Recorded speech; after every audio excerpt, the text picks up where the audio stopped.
Oh boy.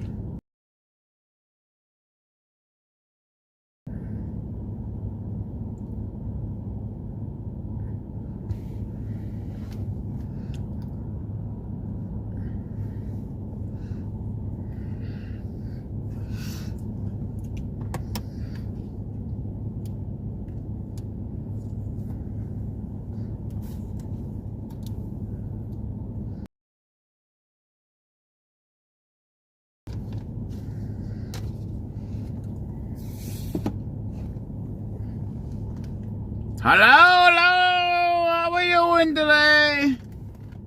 How are we doing?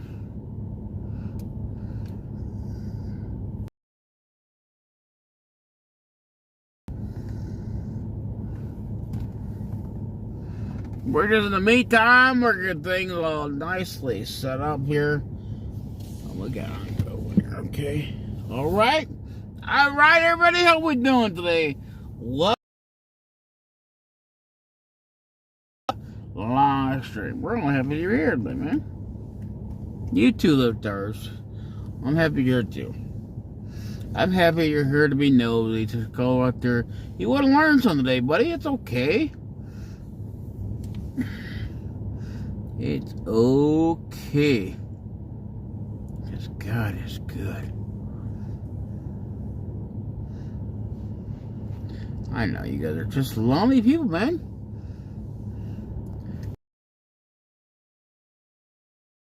These are pedophile loners.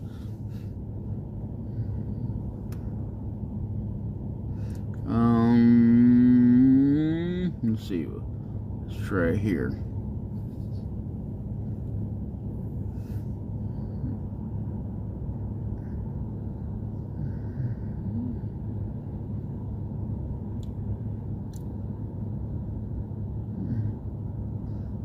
Man.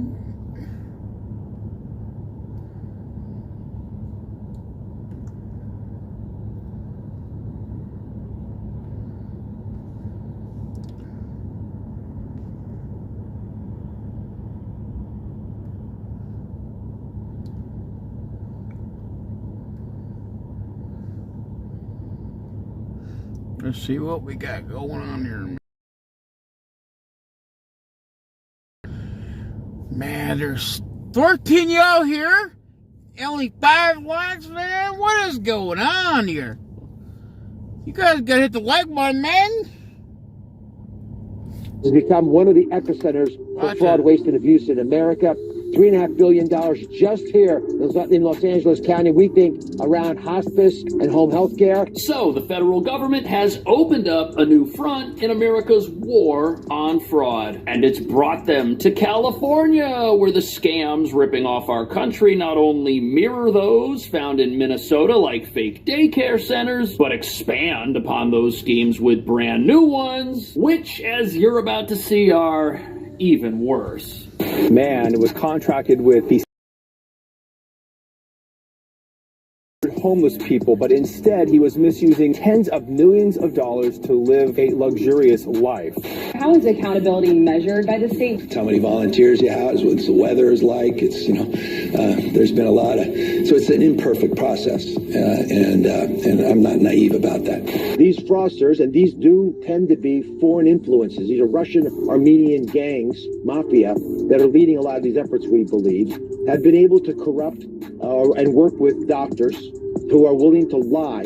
California has spent $24 billion in the last 5 years on homelessness, and no one can account for where that money has really gone for. So the first thing I did was set up that task force, and all we did is follow the money. We are seeing real progress, and we are investing in what we know works. What we have witnessed is a 7-fold increase in hospice in LA County. 7-fold. That doesn't happen naturally.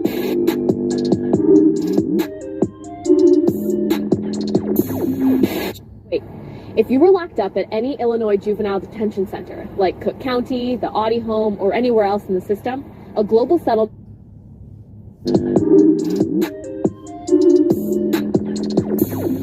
So according to the vice president, the fraud happening in California is way worse than Minnesota. And what nobody's talking about is that even Minnesota, with its fake daycare centers and all the stuff they got going on over there, that's just the tip of the iceberg. We're barely scratching the surface on fraud in this country. But as America watches the walls close in on Tim Walz and Ilhan Omar, as the same types of fraud operations there are not only being discovered in California, but seem to be much more numerous, with even less guardrails, allowing scammers a wide open back door into America's bank where they steal billions every year. But here's where things get even worse, because it looks like in California we've got mafia groups and cartel-linked gangs running some of these operations, which means America isn't just getting ripped off, it's getting robbed to fund criminals who may not even be within the U.S. itself, revealing that our welfare state supposedly funding medical clinics and homeless outreach for the less fortunate is actually propping up fugitives across the globe. But that brings us to the real reason the federal government is now in California investigating all of this stuff. These scams, these $7 billion scams, these cannot exist without a political support apparatus. That's right, we're talking about state-sponsored fraud. And here's how that works. Politicians pass laws and enact programs that are impossible to supervise, either because they're hard to access in the case of home-based daycares, or because they allow an unlimited number of medical facilities to just open up and then bill the government with nobody ever coming by to check on these places until now. So you can see these are medical buildings. They've got Cyrillic writing, so Russian, Armenian writing. On both sides, there's lots of action, it seems. I don't know how many patients are getting care, but in this 4-block area in Los Angeles, there are 42 hospices. So either there are a lot of people here, or you've got a fraudulent activity that is so good that everyone wants to get in on it. So this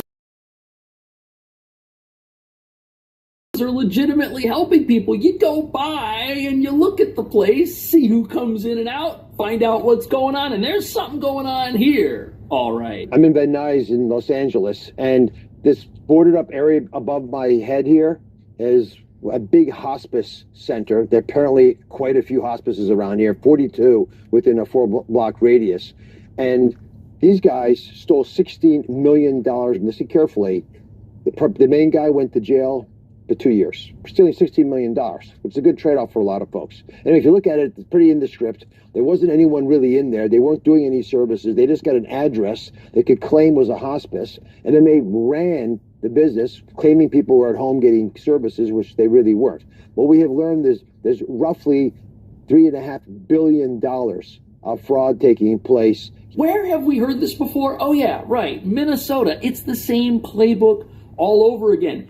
Get an address, put a sign on the door, bill the federal government, and get rich. But it gets worse. In hospice and home care, it's run quite a bit of it by the Russian Armenian mafia. You notice the lettering and language behind me is of that dialect. And it also highlights the fact that this is an organized crime, mafia deal, where you've got folks who are systemically recruited doctors to write false prescriptions, hundreds of doctors participating. They've got 100,000 patients who they've tricked. Now, this is something that folks like Governor Gavin Newsom, who wants to be president someday, need to take very seriously, because what has been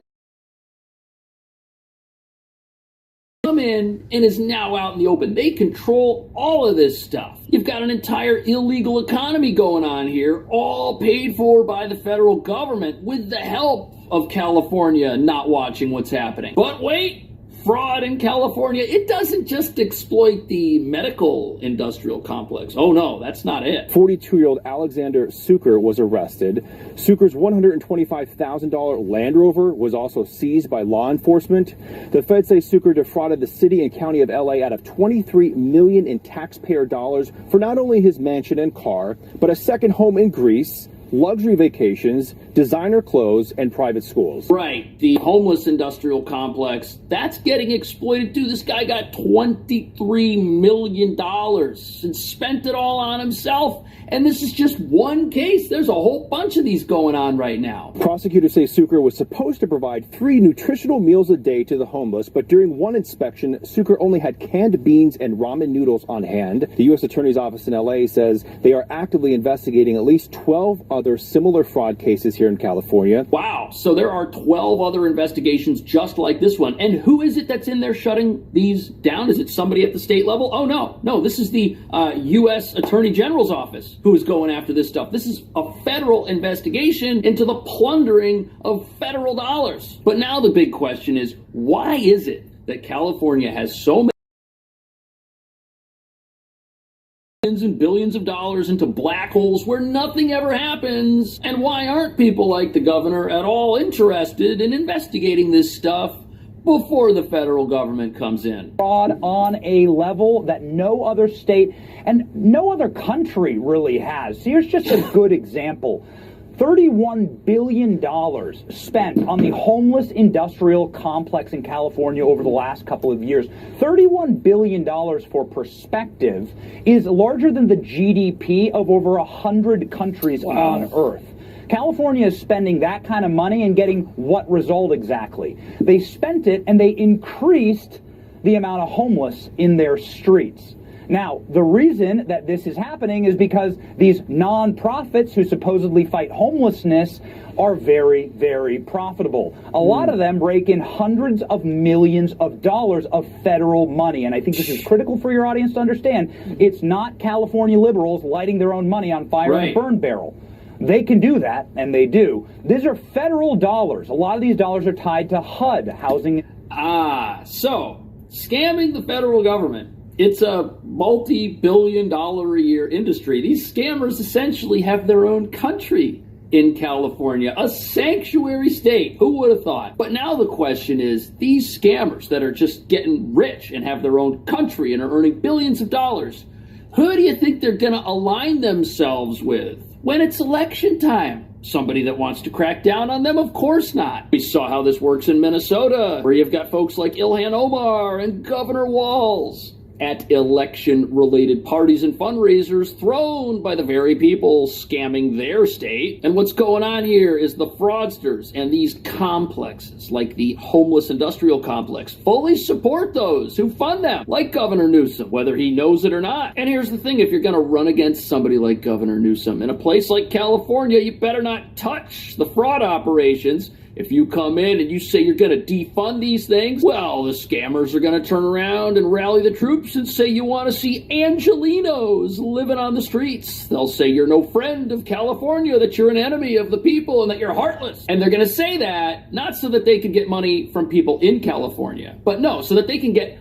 federal money, which reveals that the federal government probably shouldn't have programs that tax the entire country to then take that money and distribute it to various places who may just give it to somebody who's completely breaking the law. Urban development. These dollars come from your taxes and mine, even if I'm safe and sound here in the state of Florida. Don't tell me that the prior Justice Department couldn't have sniffed this out. They could have. If they wanted to. Head of Abundant Blessings homeless charity, living in a $7 million house and driving a 6-figure automobile. Right. While people live on the street. These are like obvious frauds. Like, let us get on the case. I mean, this is how easy it is to suss this out. And they don't do it because they're part of the con. Right, 100% right. You've got this con that is exclusively benefiting not the Republican Party in this country. This is a one-sided benefit that hits the left side of America. And you know what? It runs all the way up the food chain, because guess what? If you want to run for president in this country, it would sure help to get the endorsement of a prestigious governor like that of California, right? You see what's happening here? There needs to be unity on one side of the aisle for people to support that candidate, and that candidate can't come in and say they want to touch the fraud. And this gets even scarier when you realize that the president and vice president were almost Kamala Harris and Governor Tim Walz, who would have been in charge of cracking down on the schemes going on in their states and here in California. Do we really think they would have sent the Attorney General and an army of DHS officials to figure out what's going on and stop our country from getting robbed? Probably not, which is embarrassing. Because when you see 42 care centers in a 3-block radius and no people walking around on the streets, something weird's going on. Or when you see the people who are supposed to be caring for the homeless living in multi-million-dollar mansions, while the hungry folks they're supposed to be feeding are living in tents on the side of the road, there's a big problem. Which reveals that all of this, these crises as they're called, these are all funding mechanisms. A bunch of kids who don't have food after school? Oh, guess what? That's a crisis, yes, but it's also a fund. That money to feed those kids. Now I can get paid by the federal government. You see how this works? The same thing with the guy that's living in the multi-million-dollar mansion. He says, gee, there's all these people living on the streets. We got a massive homeless crisis going on in California. Oh, if only somebody would help. Well, gee, I'll set up a company that's supposed to help, and then I'll just help myself. These people are funding themselves. They are funding their lifestyles, and they are not going to be knee-deep in the weeds of accumulating government contracts without rubbing shoulders with the people who pass new laws to set up new contracts and can block you from getting a contract. So they feel compelled to donate and support these elected officials. That you are beginning to see are only happening because of the Trump justice system. Right. They're not happening because of California policing itself. It's California and the homeless industrial complex that profits off this. Gavin Newsom's friends, the people who are running the state. It's a criminal enterprise. They are fleecing the American taxpayer, and now it has to fall to the Trump Justice Department to actually prosecute. We're going to help them. You know what's crazy about this? Had the last election gone the other way, it's not that we would have a president who's prosecuting fraud in places like Minnesota and California. No, the fraud schemes in those places would end up exporting themselves to every state, because whose job is it to run in those states? And if that doesn't happen, nobody's going to come in and stop any of this, and scammers are going to take the whole place over. I know that sounds like hyperbole, but it's not. They've already taken over Minnesota. They've already taken over California. They're living in mansions right now. People are living on the street. This is a completely unfair system. And when you hear folks talk about shrinking the size of the federal government, this is what they're talking about. Don't have a massive system that taxes the entire country to just dish money out to people who want to live in mansions. Don't dish this money out to people who live in states that have turned themselves against our country to support people who do not make it a better place at all, while maintaining a perpetual power apparatus in these deep blue strongholds. Just in the 3 cases we've charged, we're already looking at over 100 million, and we are just getting started. We have more than 24 investigations going, and what's crazy about this, Laura, is the egregiousness. There was no vetting and handing the money out, and there's no checking to make sure the money's actually being used. This guy we arrested today who ran this nonprofit was supposed to be housing 600 homeless people and giving them 3 meals a day. He bought a mansion in Westwood. He bought a vacation home in Greece. He bought a Range Rover, and he went shopping at Hermes and stayed at... I think there is vetting, but it's not the kind of vetting that you're supposed to do. No, it's the opposite. When a guy like this on the screen right here, who enriched himself at the expense of the American... He's not the only person that wants that contract. They could only give that contract to 600 homeless people to one company. So who do you think gets it? Is it somebody who is critical of Governor Gavin Newsom? Is it somebody who's critical of people robbing the homeless industrial complex in the state? Is this somebody who's calling out leadership for benefiting potential and refuse to check up on? Of course not. They're giving these contracts to people who can be trusted. Homelessness, it's a large state, obviously, has the most homeless in the country. And homelessness has gotten worse year after year, has it not? It has not improved. We're basically importing all the homeless people from around the country. Wow. The weather's great here. California gives very generous services. And wow, so California, not only are the systems in place to enrich those who care for the homeless, but they dole out enough benefits and have certain laws and policies that enable someone who wants to remain homeless to do so without actually getting the help that they need. That is sad. That is tragic. That is a system that harms people just so they can be perpetually exploited. The people who create these systems see every single tent on the street as a dollar sign. That's money to them because that's the crisis that they can exploit. If those tents weren't there, you can't have a massive homeless industrial complex profiting off them. Flock here, we have a disproportionate number of the homeless people in California and their policies attract them. Okay, the public has said we want to fix it. We're willing to pay the taxes. And so, but the money's not going to its intended cause. That's the problem with states like California. They are the masters of fraud. They enable the fraud because there's no accountability, there's no vetting, there's no checking, because all they care about is the headline. There is accountability. Let's say you're the guy that gets this $23 million from the government to care for 600 homeless people. What kind of accountability do you think he was subjected to? Well, was he donating? I remember you, the rich daughter who lost it all. Supporting the cause? Was he drumming up support to get people elected? You see, that's what's going on here. Just like Dr. Oz is showing us that we have these gangs of criminals, these mafia groups, these cartels that are out there going after doctors, going after patients, trying to get all their money. We've got the exact same thing here with the federal government, who is paying for these states to dole out their money. They're the ones who are out there checking up on all these contracts, making sure that these people are being good stewards of the opportunity they've been given, just not in the way that does what it's supposed to, not in the way that helps Americans who are homeless. Doctors participating. They've got 100,000 patients who they've tricked or paid to give them their beneficiary numbers so they can perpetuate the fraud. And then the criminals are just running the whole organization and quickly scurrying away when law enforcement does get around to prosecuting them. Unfortunately, in California, there has not been a lot of attention on these problems. That's going to change. So you've got two scams going on here.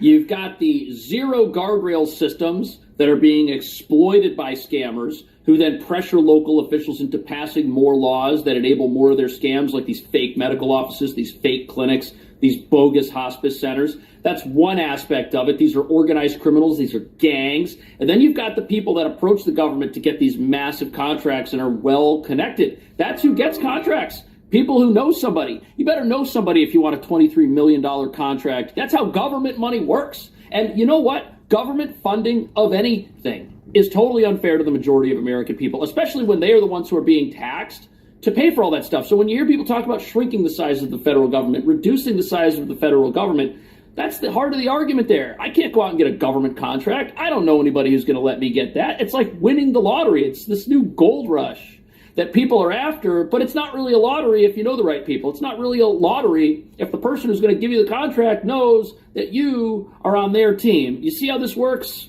I think it's a big scam. I think we're going to see this in a whole bunch of different places as the year rolls on. What do you think? See you in the next video. Today, I'm going to show you some stories I know for a fact the mainstream media is not covering. California Governor Gavin Newsom is exploding into the national poster child for Democrat fraud, waste, and abuse. Billions in Medicaid and homelessness money vanishing into fake businesses and the homeless industrial complex, while Dr. Oz and federal investigators follow the money trail. You'll also hear Congressman Byron Donalds say straight up that Gavin Newsom and Tim Walz will be dragged did or didn't do to get rid of stolen American money. We'll then look at Senator Rand Paul and Elon Musk warning that Democrats are trying to replace American voters with illegals and bankrupt us with unlimited free benefits. CNN's own polling now shows all races want a closed border, voter ID, and fair elections, and they were forced to put it on air. We'll also talk about dropping crime rates under President Trump, while Democrats still side with criminals over victims, and I'll show you new evidence of wild voter fraud in the state of Pennsylvania. The handwriting's the same, the dates are the same, no signature, but suddenly Joe Biden magically wins. Let's go ahead and Jump into today's news. I know you guys love the truth. California, under Gavin Newsom, is rapidly becoming the national poster child for Democrat fraud, waste, and abuse. Federal investigators and watchdog groups now say billions in Medicaid, Medicare, homelessness, and welfare dollars may have been siphoned off through fake businesses, phantom services, and so-called homeless industrial complex. Dr. Mehmet Oz, now running Center for Medicare and Medicaid Services, traveled to California and publicly highlighted sprawling home health robbing taxpayers of billions of dollars, while real American patients are vulnerable, exploited, and flat out scammed. Most people don't realize that even accidents that seem minor can financially and flat out scammed. On top of that, the DOJ has already charged California developers and executives tied to homeless housing schemes with tens of millions in fraud, calling those cases just the tip of the iceberg after Gavin Newsom's government burned through $24 billion for homelessness.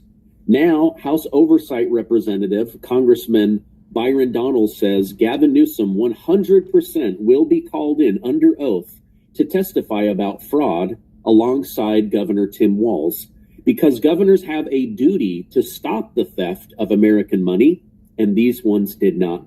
By the way, I don't know if you saw this, but one of the big Medicaid fraud people who stole $300 million of American money was just arrested over in Europe, and he's being brought back to the United States. Listen to what Congressman Byron Donalds had to say. Will you be considering potentially like Tim Walz coming in on this, Gavin Newsom coming in on this, and like actually holding their feet to the fire on like how much fraudulent spending there is in these states?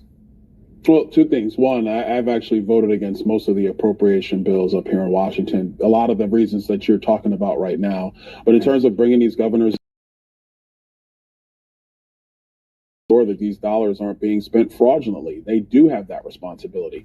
But I'm also add another piece to this. And a lot of these spending bills, there's not a lot of teeth put in them for how the dollars are spent, unless you're talking about just complete full criminal activity, where then you have to prosecute from the Department of Justice on wire fraud and these other issues. So I think it's twofold. Number one, should governors come in and speak on the record about what their states are not doing to protect federal tax dollars? 100%. But number two, there have to be real audit checks, real accountability measures, real eligibility requirements written into these spending bills up here in Washington, D.C. When we went through the president's agenda last summer, One Big Beautiful Bill, listen, one of the big reasons why the Democrats were so opposed is because we put eligibility checks in SNAP. Think about that. Like, you have to actually be eligible. We had more eligibility checks in Medicaid, common sense stuff to try to protect the American taxpayer. And so I think, yes, whether it's Newsom, Walz, or anybody else, yeah, they should have to come in and speak on these issues, and they should have to testify under oath on these issues, because federal dollars cannot be misused. And I think state governments have a full responsibility to make sure that they're stamping out fraud anywhere that they see it, because a lot of these programs, the dollars come from the federal government, but they're administered by state government. Yeah, it was shocking to actually learn that none of the homeless industrial complex could even survive if Trump just cut the funding. It'd be gone overnight. And it's our money, you know. It's not California liberals lighting their own money on fire. They don't have any money. It's all the federal government's money. And you're absolutely right, Benny. That's right. Yeah. Americans are pissed. We're overtaxed. I think Gavin should come in. I think he should come in. I think Walz should come in. I mean, heck, come on in. Tell us what you're doing and why. Yeah, that's right. You know, I think that's right. I think that's the way it should be. All right. I look forward to covering that for you, and I really hope that they grill him hard, because that's a lot of stolen money. Now, recently, Senator Rand Paul, over on the Joe Rogan Experience, someone I respect and agree with on much, but lately has become kind of a pain in the side of President Trump, shared how America is in decline because of Democrats' secret plan to replace their voters with illegal immigrants. He said there is no way America or Americans can survive with Americans doing the work and their tax money being used to fund the lifestyle of illegal immigrants. He said unlimited illegals coupled with unlimited access to safety net programs will destroy us. Listen to what he had to share.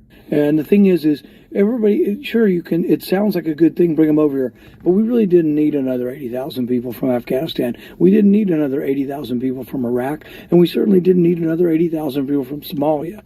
And if they're coming, they should be ineligible for welfare. If you come as a legal immigrant, you're not supposed to get welfare for 5 years, and yet we know it's happening. The refugees can get it immediately. And that just they're on That's Medicaid. The problem, is we the shouldn't refugee status. And then they figured out, gosh, they are smart at one thing. That's those learning centers, those leering centers. Boy, are they smart at those. Well, I mean, once you realize that you can get a lot of money doing that, there was also autism diagnoses, and then they'd open up an autism center, and you know all that money going overseas. I don't fault people for taking advantage of a system that has giant loopholes in it, especially when you come over here from a war-torn country and there's a bunch of people that are already doing it. Like, how do you make money? Let's do this. Doing it. Yeah, but somebody had to have helped them. But you know, there are people saying, and the whole thing needs to be audited. And I'm also presenting a bill that will audit the whole system everywhere. But there are people saying that there are either Chinese hackers as well as Russian hackers that are also stealing millions of dollars. The Somalis were so good at it, they were sending hundreds of millions of dollars, back overseas. Now, it was Elon Musk, the former head of Doge, that pointed this out over on X and basically said, this type of spending will guarantee the death of America.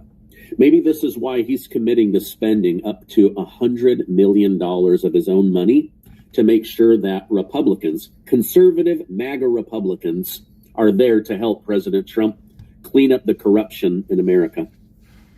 More and more data is coming out that all races elections.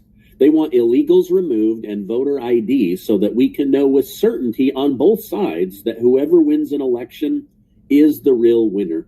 And CNN, they were forced to air this on live TV, even though it goes against their anti-Trump narrative. Listen to this. I do think that the SAVE Act is a great idea.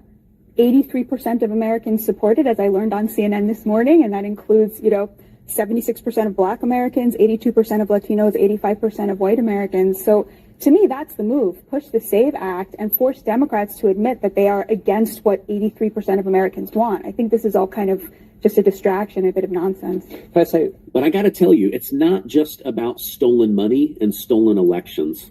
Having a country with a border, money for its own citizens, law and order, makes for a safer place. And under President Trump, life has gotten safer. But I'll tell you, and this angers the Democrat Party, when illegals killed our women and violated our children, the Democrats fought for the villain, not for the victim. The Democrats traveled to other countries to bring back illegals instead of the mother who lost their child right in their own backyard. My good friend Vince Everett Ellison, had this to say about the dropping crime rate and how it's making the Democrat Party crazy. He sent in ICE to run out criminal illegals. He closed the border and kept other illegals from coming in. He blew up the drug boats. Yeah, and CNN, he's murdering people. He alleged drug dealers. Yeah. He's murdering people. And he did all of this in Democrat-controlled cities. Yeah, and now our murder rate and our crime rate is lower than it's ever been in 100 and something years. And the Democrats are mad about it. It's amazing to watch. And here's the saddest thing about it. Most of the black people who have benefited from this are still going to vote for the Democratic Party. This is how sick their minds are. People can walk down the street and play. The children can play. You can go to the grocery store without getting robbed. Sit on your front porch at night. Have a beer if you want to. And they're going to vote for the Democrats to bring back the crime. They don't want to give Trump credit because the Democratic Party is an evil institution. They were the party of slavery from 1800 to 1860. They were the party of the Confederacy from 1860 to 1865. They were the party of Jim Crow from 1865 to 1965. Now they're the party of murder, mayhem, transgenderism, crime, open borders, fentanyl, bad schools, family breakdown, prisons, you name it, that's what they do. All right. I, for one, want a safer America. I want to trust that my children are going to be safe, that my wife is going to be safe, that I'm going to be safe. We can't have this. For decades, our dietary guidelines have pushed low fat, low salt, eat less, while the food supply was filled with chemicals, seed oil. Jr. just released a new dietary guideline, and it's a major shift. For the first time, the federal government is openly calling out the real driver of chronic disease, ultra-processed food. These guidelines pull America back to real food while warning against the foods that are destroying us, because real damage isn't always visible. The real damage underneath the hood is inflammation, blood sugar instability, hormone disruption, and metabolic dysfunction. And RFK isn't chasing a diet trend.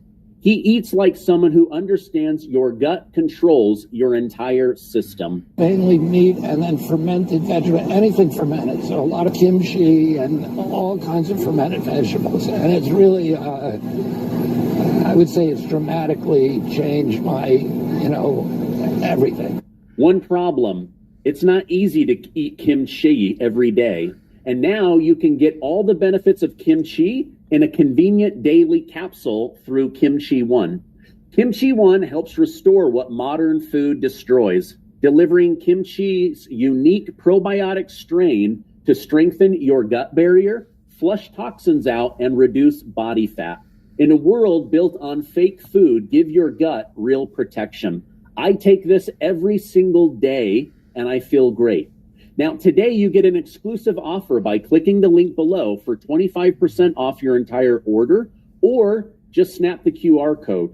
For an even better deal, however, call my friends at Brightcore for up to 50% off plus free 908-4425. And I don't know if you saw this, but up in Minnesota, the governor and the mayor are finally handing over the murderers, rapists, child traffickers, molesters, abusers, thieves to Tom Holman. So it's a huge win up in Minnesota, and there's a lot more wins to come.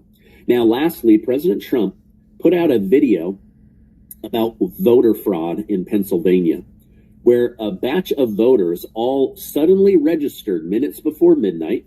They all had the exact same handwriting, no date, and no one chose to verify their signature. And wouldn't you know it, over 60% of those went right for Joe Biden. Given this increase in unprecedented collaboration, and as a result of the need for less law enforcement officers to do this work in a safer environment, I have announced effective immediately we will draw down 700 people effective today. 700 law enforcement personnel. Yep. We have also fully integrated CBP personnel into the ICRO team structure under one unified chain of command. Not two chains of command, there'd be one chain of command here. Any large enforcement operation I've ever been involved with, there's one chain of command, and that's where we're moving forward. Oh boy, 3-in-1 that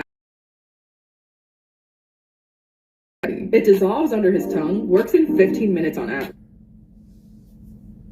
Well, that was a really fast one. That was me. No one is illegal on stolen land.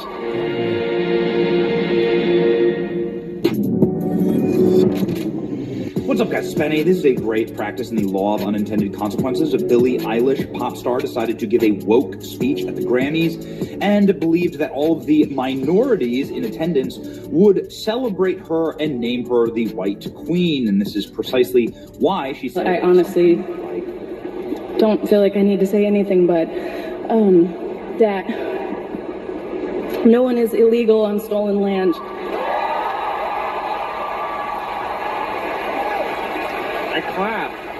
I clap. Yay. Look, COVID was in attendance. These are the people that they tell you are your betters. They're telling you to take life advice from these people. This is like Timu MAGA, right? This is like the soulless, empty eyes, the Xanaxed and SSRI'd out of her mind, out of her skull. Look, an NPC in real life. They tell you that you should want to be like these people. I can't imagine somebody I want to be less like than the people who are appearing on screen right now. I can't imagine anything more repulsive. But also the idea of a land acknowledgement saying that nobody is illegal on stolen land. Totally brain dead because, well, if the land was stolen, that means it belonged to someone. That means that the people who currently own it are illegal on it because they illegally got the land. So it's a countervailing argument that's contradictory. No one is illegal on stolen land. It's also contradictory when you talk to the people who Billie Eilish stole land from. The natives that own Billie Eilish's LA mansion, right? The Native American tribe, okay, that owns the land under Billie Eilish's mansion, has a message for her. They're very angry with her. They said that she hasn't reached out to them. They're called the Tonka tribe. They say that Billie Eilish has never once offered to give back any part of her palatial estate. Look at this. Billie Eilish's massive estate. It's not just one barrier. She's got 3 towering walls you can't even see past, locked down with heavy security everywhere, and she wants everyday people to open their neighborhoods to criminals. Wait a second. Billie Eilish lives on stolen land, and she has walls. She says that people are illegal on her land if they tried to get into her gigantic compound. And by the way, this is a giant compound. I mean, look at this. She's got like stables and a giant pool and a pool house, patio, hot tub, gigantic walls. I mean, Billie Eilish is a $14 million man. Tonka tribe. Now there are quite a few people that are trying to help out this tribe. Sinai law firm is offering to evict Billie Eilish from her Los Angeles home pro bono basis on behalf of the Tonka tribe. The Sinai law firm is the premier eviction firm in the country, so they'll get her out of her mansion for free. Be great. And now reporters are showing up. This is a British reporter for GB News, showing up and saying, wait a second, Billie Eilish doesn't believe what she says, because I tried to get on her land and I couldn't do it. It's a remarkable report here from Ben Leo of GB News. He walks up to Billie Eilish's house and finds a massive wall, a monster security gate, and is told to, F off because you're illegal. Here we go. Well, according to the driveway, Billie does believe in borders. She believes in massive gates keeping people out. A couple of cameras up there as well. The lights are on, so somebody must be home. Let us in, please, Billie. We are here because this is stolen land, Billie, and we think we should be given access to your quite lovely $3 million mansion. And such is Billie's concern for security and privacy. It's surrounded by pretty decent security fencing. Very nice indeed. Massive security hedges as well. She's taken a lot of concern and time to make sure she's got some privacy, as you'd expect. Massive shout out here to Ben Leo. This is his account. Let's go ahead and follow him right now.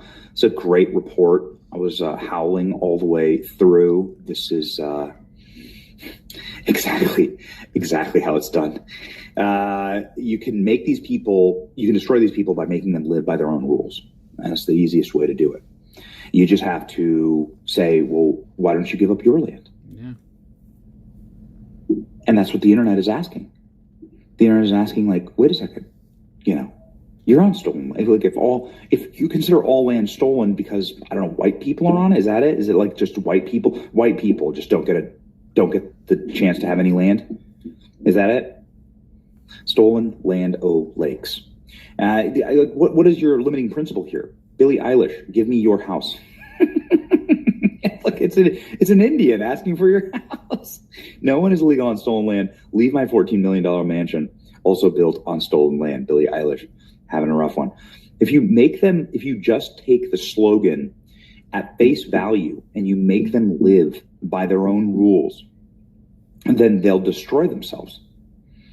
And it's incredible to see. The internet is doing this in real time to Billie Eilish, patiently waiting for Billie Eilish to give back all the land her home is sitting on. Oh, poor the sad Indian with a single tear. Hello? Can I help you? Heard you have stolen land. You want to give it back? Oh, that was just for TV. Well, you then, poser. If South Park was actually funny, right? If South Park was actually...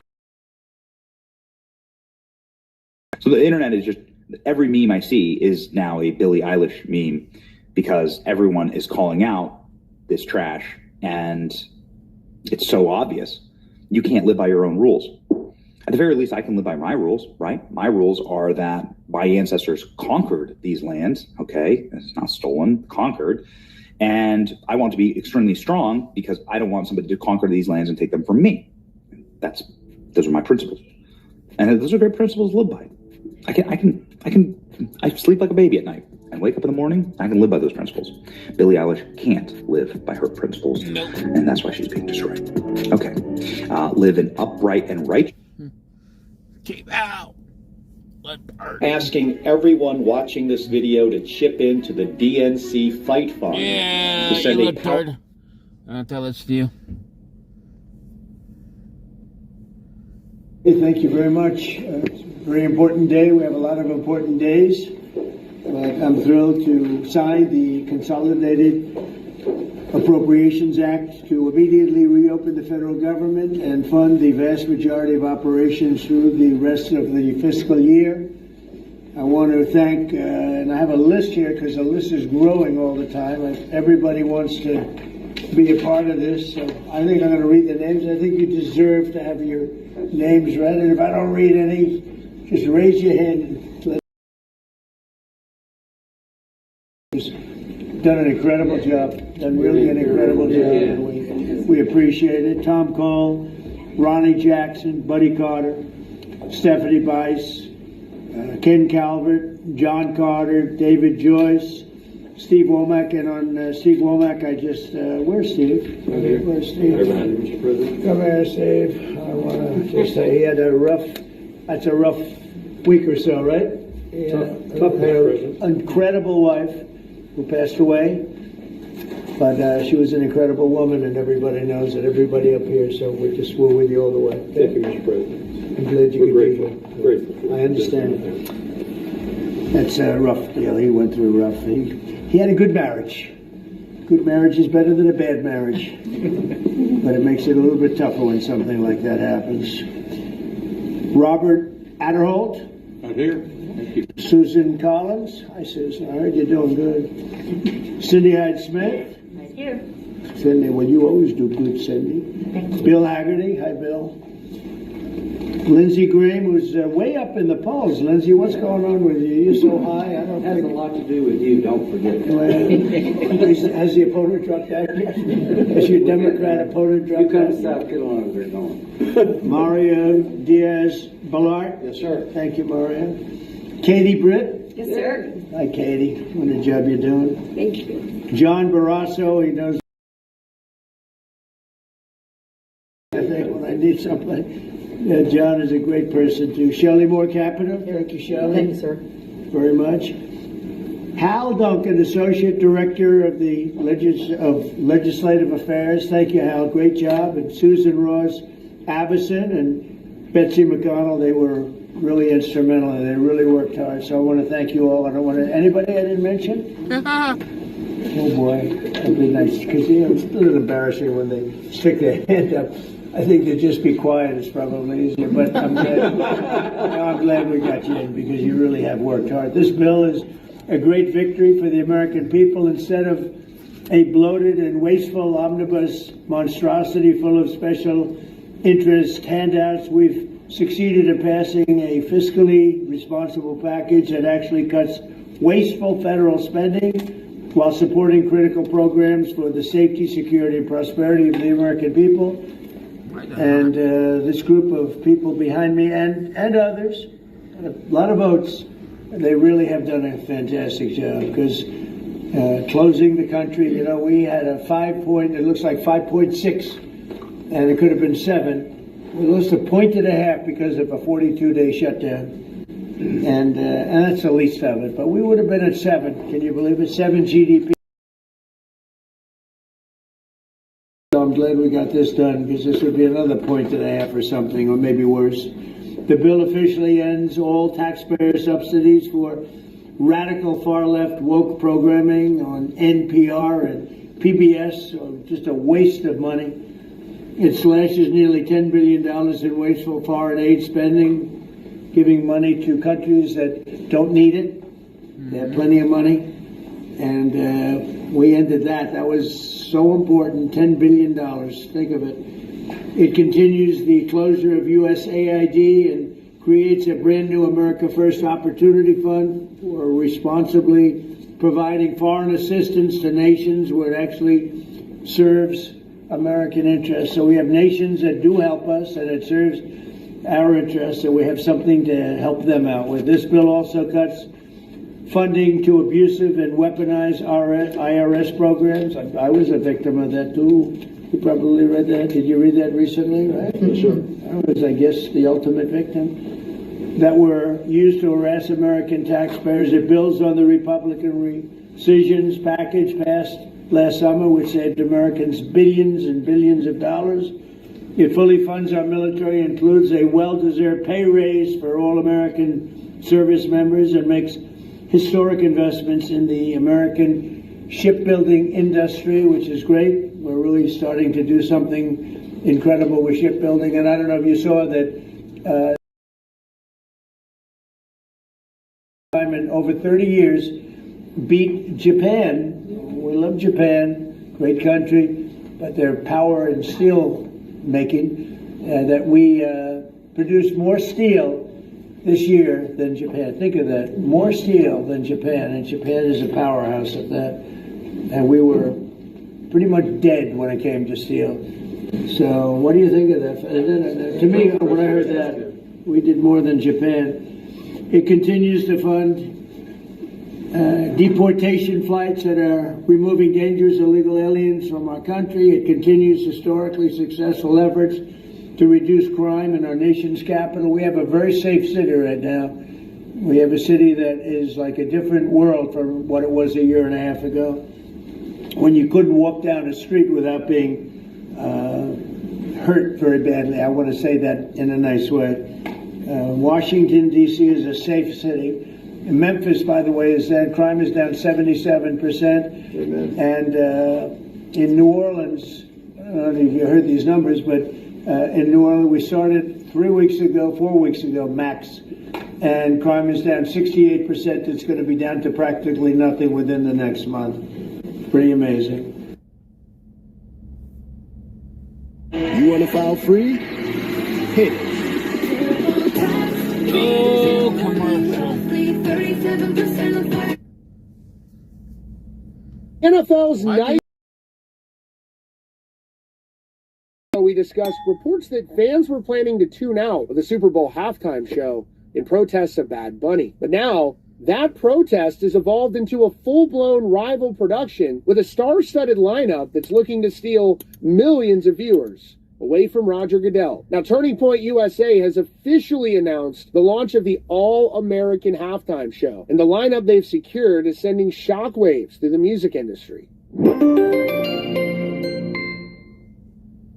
We now know exactly who is stepping up to challenge the NFL on February 8th. The event will be headlined by Kid Rock, but he isn't doing it alone. He's recruited a powerhouse roster of country music heavyweights, including Brantley Gilbert, Lee Bryce, and Gabby Barrett. So now this is no longer just a boycott. This is a declaration of war on the direction of professional sports like the NFL. Kid Rock, who's leading the charge, issued a blistering statement that perfectly summarizes why this alternative show is happening. He took a direct shot at the NFL's choice of entertainment, contrasting his upcoming performance with what viewers can expect from the official broadcast. Kid Rock said, quote, he said he's having a dance party, wearing a dress and singing in Spanish. Cool. We want to play great songs for folks who love America. That comment about the dress refers to reports that Bad Bunny plans to wear a dress during the Super Bowl halftime show. We'll see what happens, but when you combine that with the fact that Bad Bunny has publicly criticized ICE agents and expressed fears about his fans being depressed, divide, with the organizers of the All-American Halftime Show leaning heavily into that divide, billing the event as a David versus Goliath battle. But the reality is, Goliath is already stumbling. The rival show couldn't have come at a worse time for Roger Goodell because he's already dealing with the mutiny inside his own building. As we previously reported, ESPN has confirmed that prominent NFL owners are furious about the Bad Bunny selection. One anonymous owner reportedly told Goodell directly that he, quote, should have thought through the decision better. They aren't just worried about the culture war. They're worried about money for the NFL. The NFL is currently trying to close a massive ownership deal with ESPN that requires government antitrust approval. The owners are terrified that if Bad Bunny turns his halftime show into an anti-Trump political rally, President Trump will retaliate by killing the ESPN deal. So now Roger Goodell is fighting a two-front war. On the inside, he has owners warning him that the halftime show might cost them billions in business deals. And on the outside, he now has Kid Rock and Brantley Gilbert stealing his audience. And this rival show isn't just streaming on a smartphone. They've secured major distribution. The show will air at 8 p.m. Eastern, directly opposite the NFL halftime show on YouTube, Rumble, and X. But perhaps the most concerning for the NFL is it will also be broadcast on cable television through Sinclair Broadcast Group's Charge Network, which is available on major services like YouTube TV, Hulu, and Sling. This gives the millions of Americans who feel alienated by the NFL a legitimate, high-quality place to go. And President Donald Trump has already signaled his distaste for the NFL's selection, calling it ridiculous and stating that he doesn't even know who Bad Bunny is. Now the president and his supporters have a tailor-made alternative featuring artists who have been unapologetic about their love for America. This also explains why stars like Brantley Gilbert and Lee Brice were never in the conversation for NFL events. The industry has simply moved in a different direction. But these artists are proving they don't need the NFL's permission to put on a massive halftime show. So the choice on February 8th is now official. You can watch Bad Bunny and Green Day on the main stage, or you could switch over to Kid Rock, Brantley Gilbert, and Gabby Barrett for the All-American alternative. The NFL is about to find out how many fans they've truly lost. So which show will you be watching? Let me know down in the comments and subscribe with notifications on for more news and updates. The government is banning this $29 Come on. Just play the guide dog next month. And this is your last shot to get the original lifelike version. There's a new... Oh boy, what's this one? Watch it. Obviously, one of my current projects is exposing how people are abusing our immigration system, not just the illegal, but also the legal, by setting up shell companies to import thousands of people on H-1B visas. And of course, the end result is they take away American jobs, they take away American resources. I mean, it is a big problem in this country, and I think the American people are feeling it, which, by the way, on that note, we did go out and shoot another video today, so stay tuned for that. But so far, the response has been great. The state of Texas is taking action to limit or pause H-1B visas statewide. Attorney General Ken Paxton is launching investigations, but the problem is so much bigger than Texas. And I'd like to hear something from the federal government. Well, that's where my next, who also is running to be the Attorney General of the great state of Texas. Representative, thank you so much for joining me. You actually have introduced the PAUSE Act, which would, correct me if I'm wrong, but it would just simply put a pause on all immigration, including H-1B visas. Is that correct?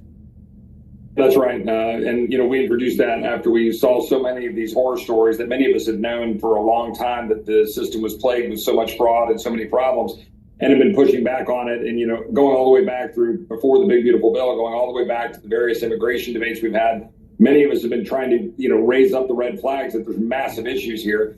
Now people are seeing it, and thanks to your good work, other people's great work and exposing it, I think we're finally starting to get some traction that maybe this system is pretty corrupt, and that the fact that we have 51.5 million foreign-born people in the United States, about 16% of the population, higher than we've ever had, that maybe like we did in the 1920s, we should pause, we should reassess, we should remove some of the people who don't want to assimilate, remove some of the people who are here illegally, remove dangerous actors, get our system back to normal, and pause the abuse that these corporations are carrying out. It's not even just for cheap labor, high-tech labor. They're literally, it's fraudulent, as you've been exposing right there in the Dallas-Fort Worth Metroplex. Yeah, I won't say who because I don't have his permission to share this. Not that I think he would care, but there is a Texas state representative who saw my expose and he texted me and he was just like, this is so wrong because we didn't even have a choice in this. The federal government did this to us. And I think that there's a lot of truth to that. Obviously, you're one of the good guys, as I call it, but there is a lot of truth to that. It's just like we seem to be at the mercy of USCIS approving these. And in what I'm uncovering, I'm like, it feels like they're just totally asleep at the wheel, just rubber stamping any application without doing basic levels of digging, which is the real scary part to me.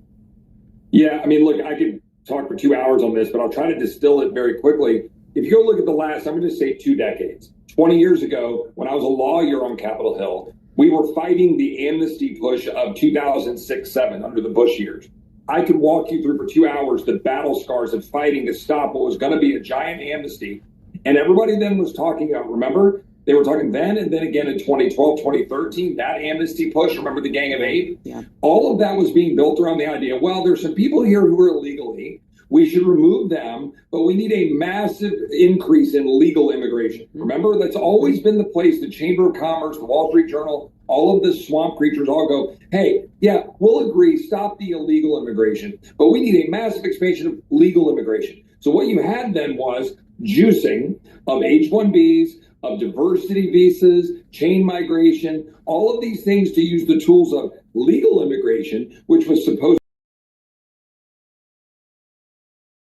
I think we've actually gotten more damage to this country from so-called legal immigration, where we've ended up with all of these Somalis, all of these people who don't want to assimilate. You've got the abuse of the H-1Bs, Indian, Pakistani, wherever they come from, doesn't matter. And they've got fake residences, as you're pointing out, in Frisco and everywhere else. And now we're exposing it. But now what do? We have people here who are legal that need to be removed because they're not assimilating. They're not being part of the culture. And everybody who's here illegally needs to be removed. But am I more offended by the 30-year Mexican who's been working here or the Somali who's sitting here and is trying to change my culture like, Ilhan Omar wants to do? Let's recognize we've been built by so-called legal immigration. Exactly right. So, I mean, obviously we still have a majority, though very slim. Where's the bill at right now, and what can we do to try to put some pressure to get it all the way through? I think we were making some good progress on the SAVE Act to guarantee only citizens vote in our elections, trying to demonstrate that we could maybe break down the so-called, what I call the fake filibuster in the Senate, because this 60-vote threshold is nonsense. If we force Democrats who want to block this to have to go give a speech on the floor, we think we can break them. So the SAVE Act has been our sort of tip of the spear. The PAUSE Act is gaining traction. We need more promotion of it so people can understand that it's not radical, it's not crazy. All we're saying is pause. You can, continue to go through like tourist visas, but everything else stops. Let's adherence to Sharia law. Let's make sure that we're stopping the abuse of diversity visas and chain migration and H-1Bs. Let's fix and reform the system, and let's resettle everything, and then we can have a debate. But we need to push it forward because right now with the thin majority, everything now we're on our heels after the Minnesota issue, and I'm trying to encourage Republicans, stay on offense, stay on mission.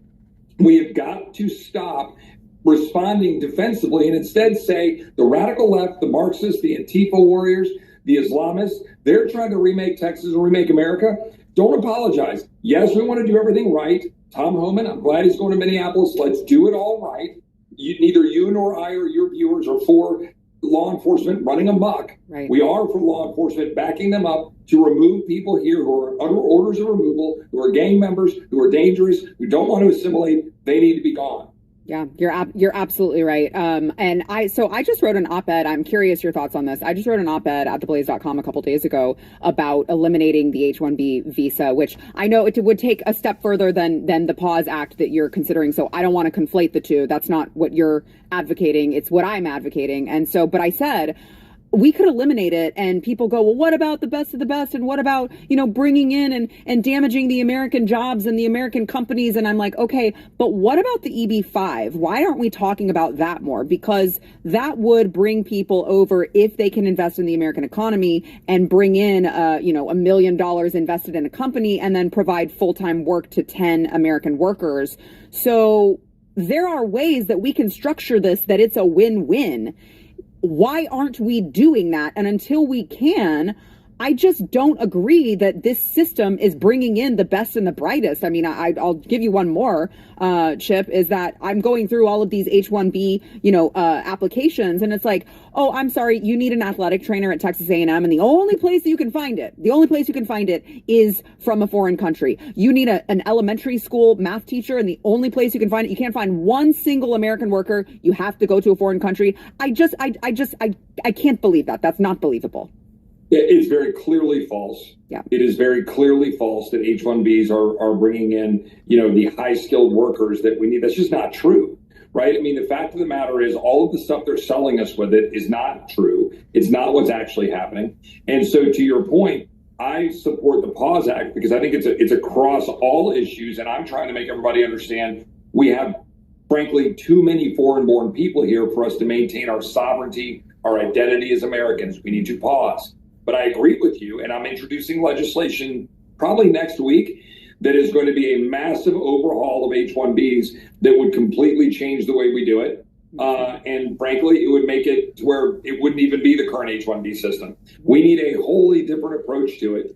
And again, I still say we need to pause and then figure out what we do, because if we don't remove a lot of the people who've come here, we're not going to have a country left. That's just true. That's why I support Tom Holman and support the president, and support Stephen Miller, and support DHS and ICE and Border Patrol. We cannot blink. But to your point, absolutely. The H-1B system is not what has been advertised, and we should not treat it as such. Frankly, it's a lie. Yeah, you're absolutely right. Well, obviously, I mentioned it earlier. You're running for Attorney General here in the state of Texas, where I assume you would continue this fight against visa fraud here. Yeah, it's actually probably the singular issue that is driving me to run for Attorney General. At least certainly it's the number one issue. I mean, we got to get criminals off our streets. We've got to make sure we're standing up for election integrity. That's why I authored the SAVE Act. But all these things are interrelated. And stopping the illegal flow across the border, if we ever have a future Biden and Mayorkas, we need to declare invasions. We need to be much more active. Stopping the illegal alien children getting free education under the wrongly decided Plyler veto. We need to stop that. We need to stop the abuse of visas by the federal government that is making Texas be beholden to a federal government, putting a lot of people in our state that don't believe in Texas values. We need to stand up to that. We need to stand up against the Islamification of Texas. We need to stop the building, not just EPIC, not the Islamic Center in Houston, not just the new one in Austin, not just the one in West Campus at the University of Texas. We have 300 mosques across the state of Texas. It is organized, it is funded, and the AG's office has express power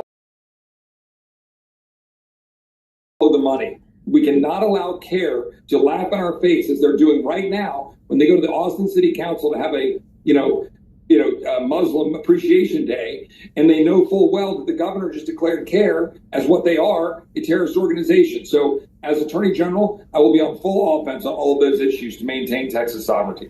Great. That's what a relief to hear. Chip Roy, Representative Chip Roy. I'm sorry, you're my friend, so I call you Chip, and I should be more formal. Chip is what it is. Thanks, Sarah. Thank you. You can find out more about his run, chiproy.com. Running for Attorney General of Texas. It's always nice to catch up with my friend Chip Roy.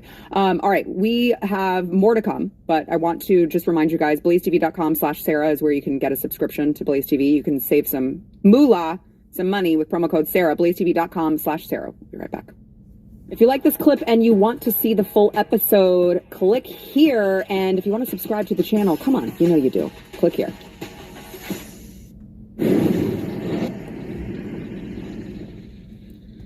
Well, I think I gotta wait. A commercial. There should be more. Why is it not like the other ones?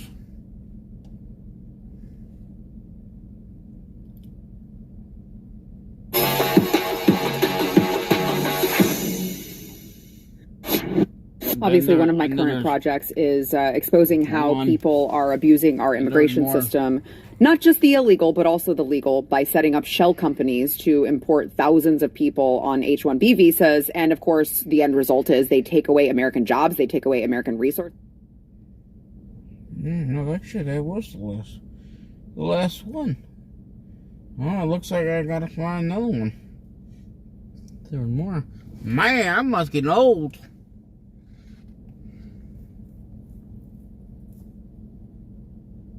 I'm getting old. Getting old.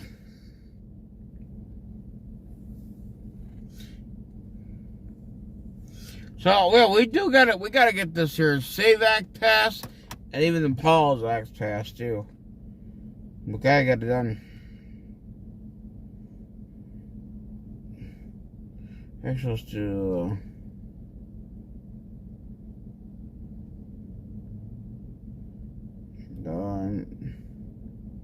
What, just two?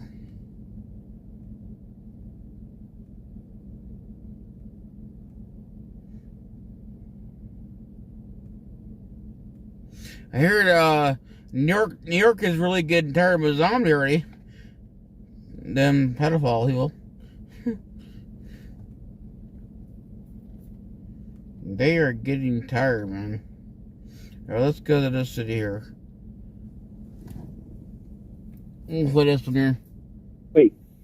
If you were locked up at any Illinois juvenile detention center, such as Cook County, the Audi home, or anywhere else in the system, a global settlement may be coming in 2020. This video blew the lid off of... Blew the lid? Oh boy. They lit turds. I understand that one. We'll see.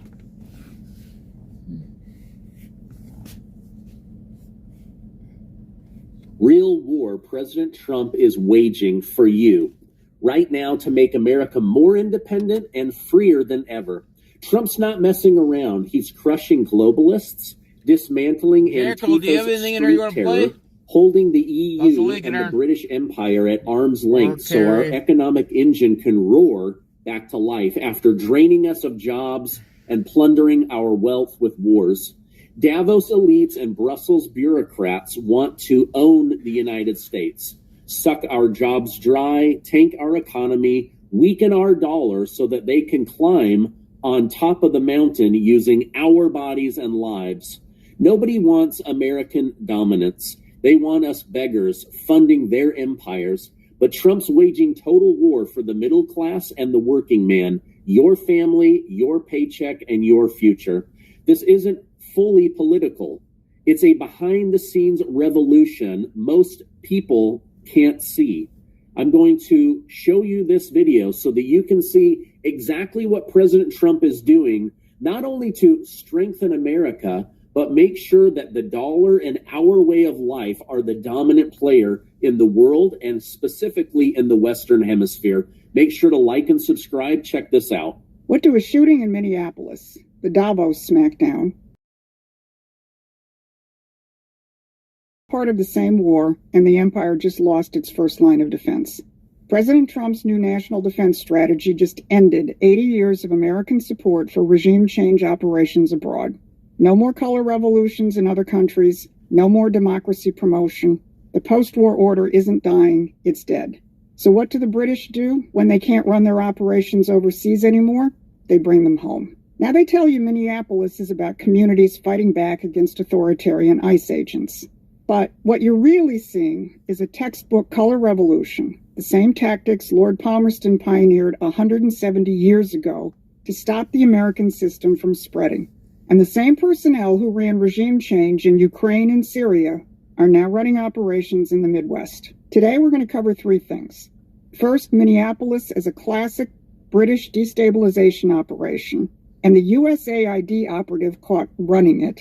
Second, why the British are suddenly obsessed with Lord Palmerston, the original Color Revolution author.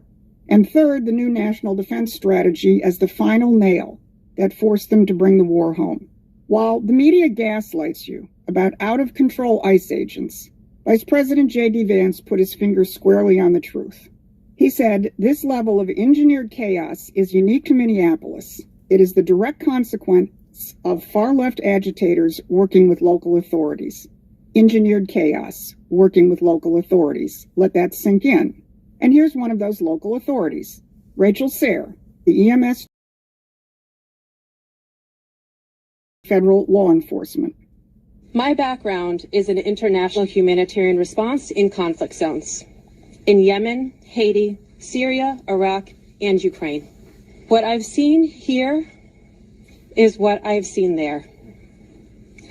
A powerful entity violently and intentionally terrorizing people. Did you catch that? She just told you exactly who she is.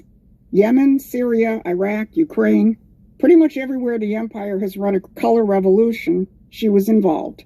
And during the Obama administration, she worked for U.S.A.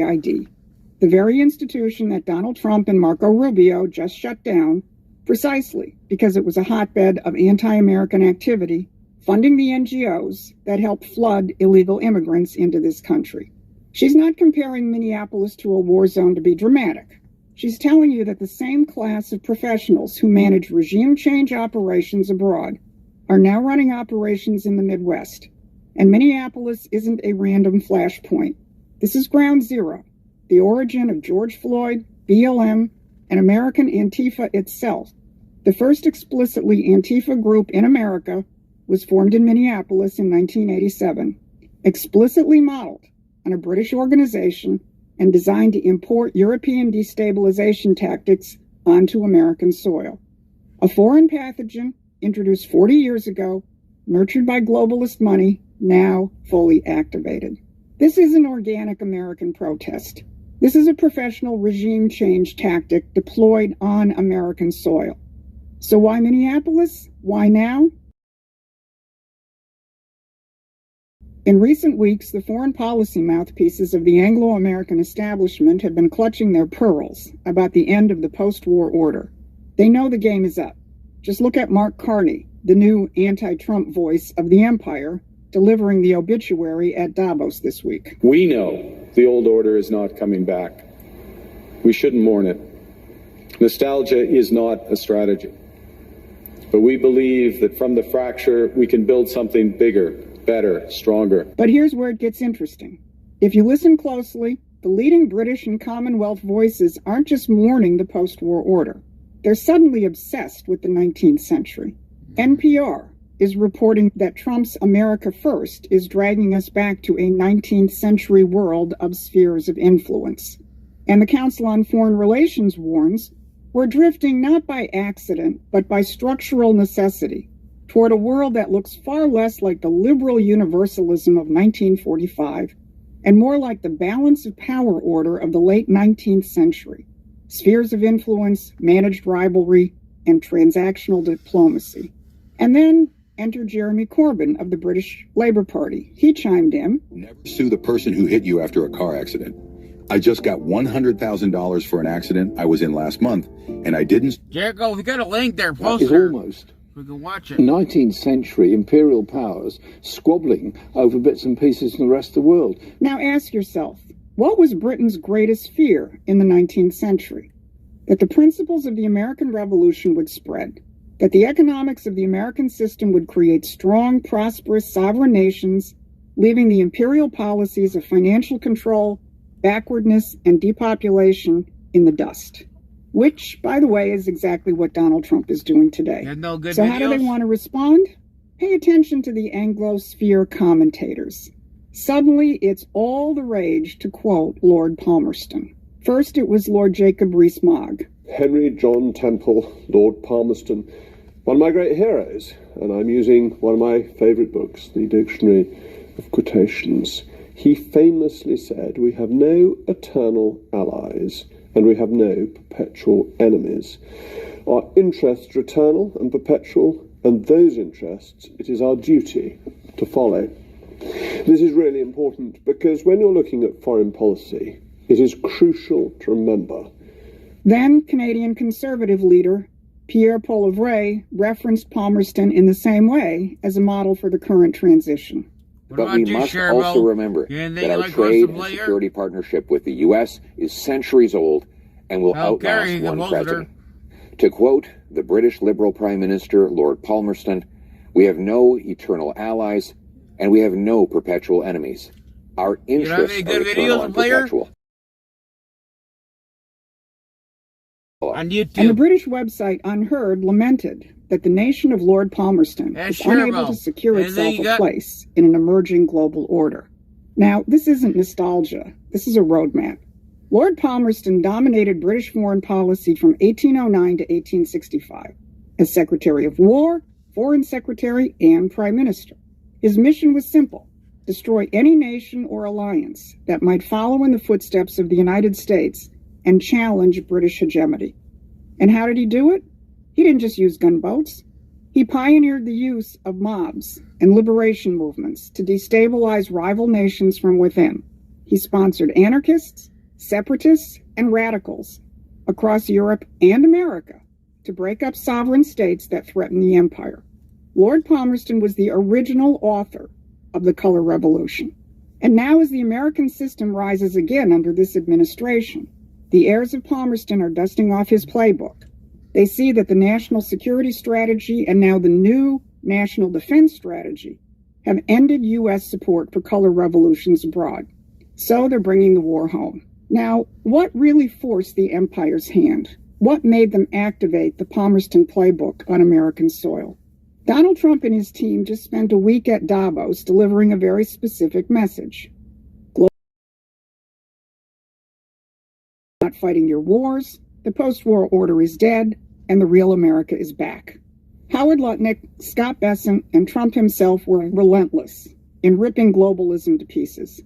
But while the media obsessed over their rhetoric, Secretary of War Pete Hegseth quietly released the 2026 National Defense Strategy on January 23rd, and that document is the real hammer blow. For 80 years, American foreign policy was written by the British. From the Cold War to NATO to the endless wars after 1989, this was all designed to keep nations locked in permanent conflict so the imperial elite could maintain control. America was the enforcer, we were their dumb giant. The new NDS throws that out the window. Here's the key paragraph. We will defend the homeland and ensure that our interests in the Western Hemisphere are protected.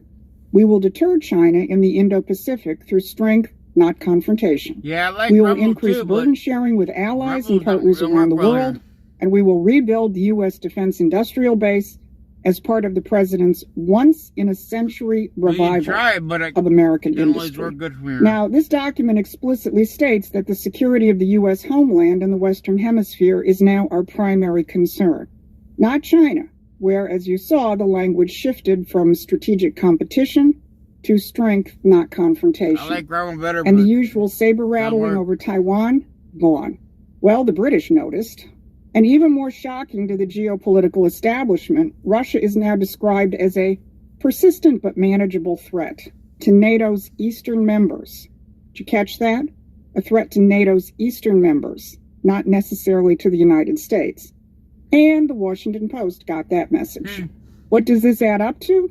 The revival of the Monroe Doctrine. The Western Hemisphere is now the foundation of American national defense. Not Europe, not the Pacific, but our neighborhood. And the Department of War isn't waiting around. Immediately after the NDS dropped, Joint Chiefs Chairman General Dan Kane announced something unprecedented. On February 11th, he's convening military leaders from 34 Western Hemisphere nations. The mission? Take down Dope Incorporated, the narco-terrorist networks that have been a favorite weapon of the British Empire since the Opium Wars. That's why Maduro was captured. That's why Venezuela, Colombia, and other countries are being given the opportunity to free themselves from the cartels. And the February meeting will bring the rest of the hemisphere into the fight. Trump didn't just ruffle feathers at Davos. He ended 80 years of British-written American foreign policy. No more permanent great power enemies.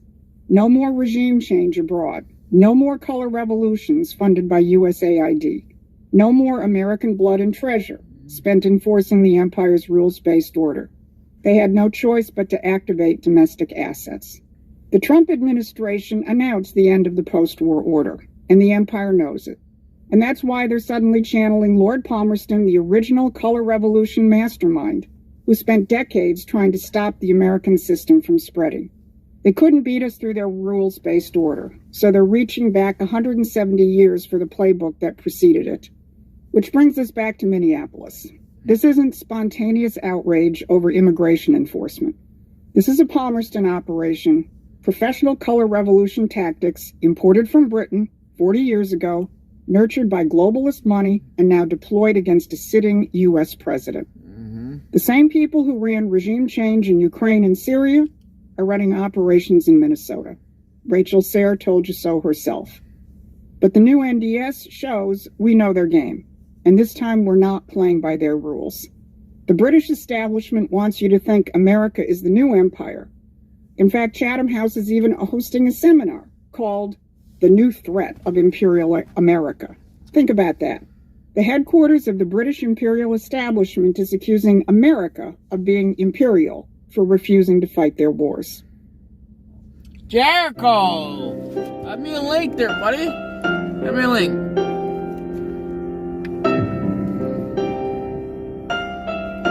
Watch you, little dark Karen. It's got anything I want to watch. Can be devil.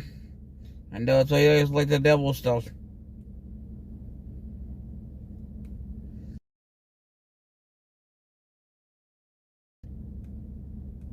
No, can't do that one. Actually, we can play this one. We'll play this one here. I went to watch Melania premiere at my local AMC theater, which was sold out. I had to get a seat in the very front row and look up the screen like this the entire time, and I was taking notes, and so I want to share some things that surprised me about the film. Firstly, I thought that it was going to be a reenactment and we were going to see her growing up in her teenage life, but it was actually about the 20 days leading up to the inauguration, and I left the theater feeling so inspired and wanting to stand up a little tall. And it's just so exciting to see that so many other people are as excited about this film as I was, and it is breaking records. So we're going to talk about all of that. This is Donald Trump at the screening, inviting some military men to his suite. Can you imagine? Excuse us, we have a boss coming.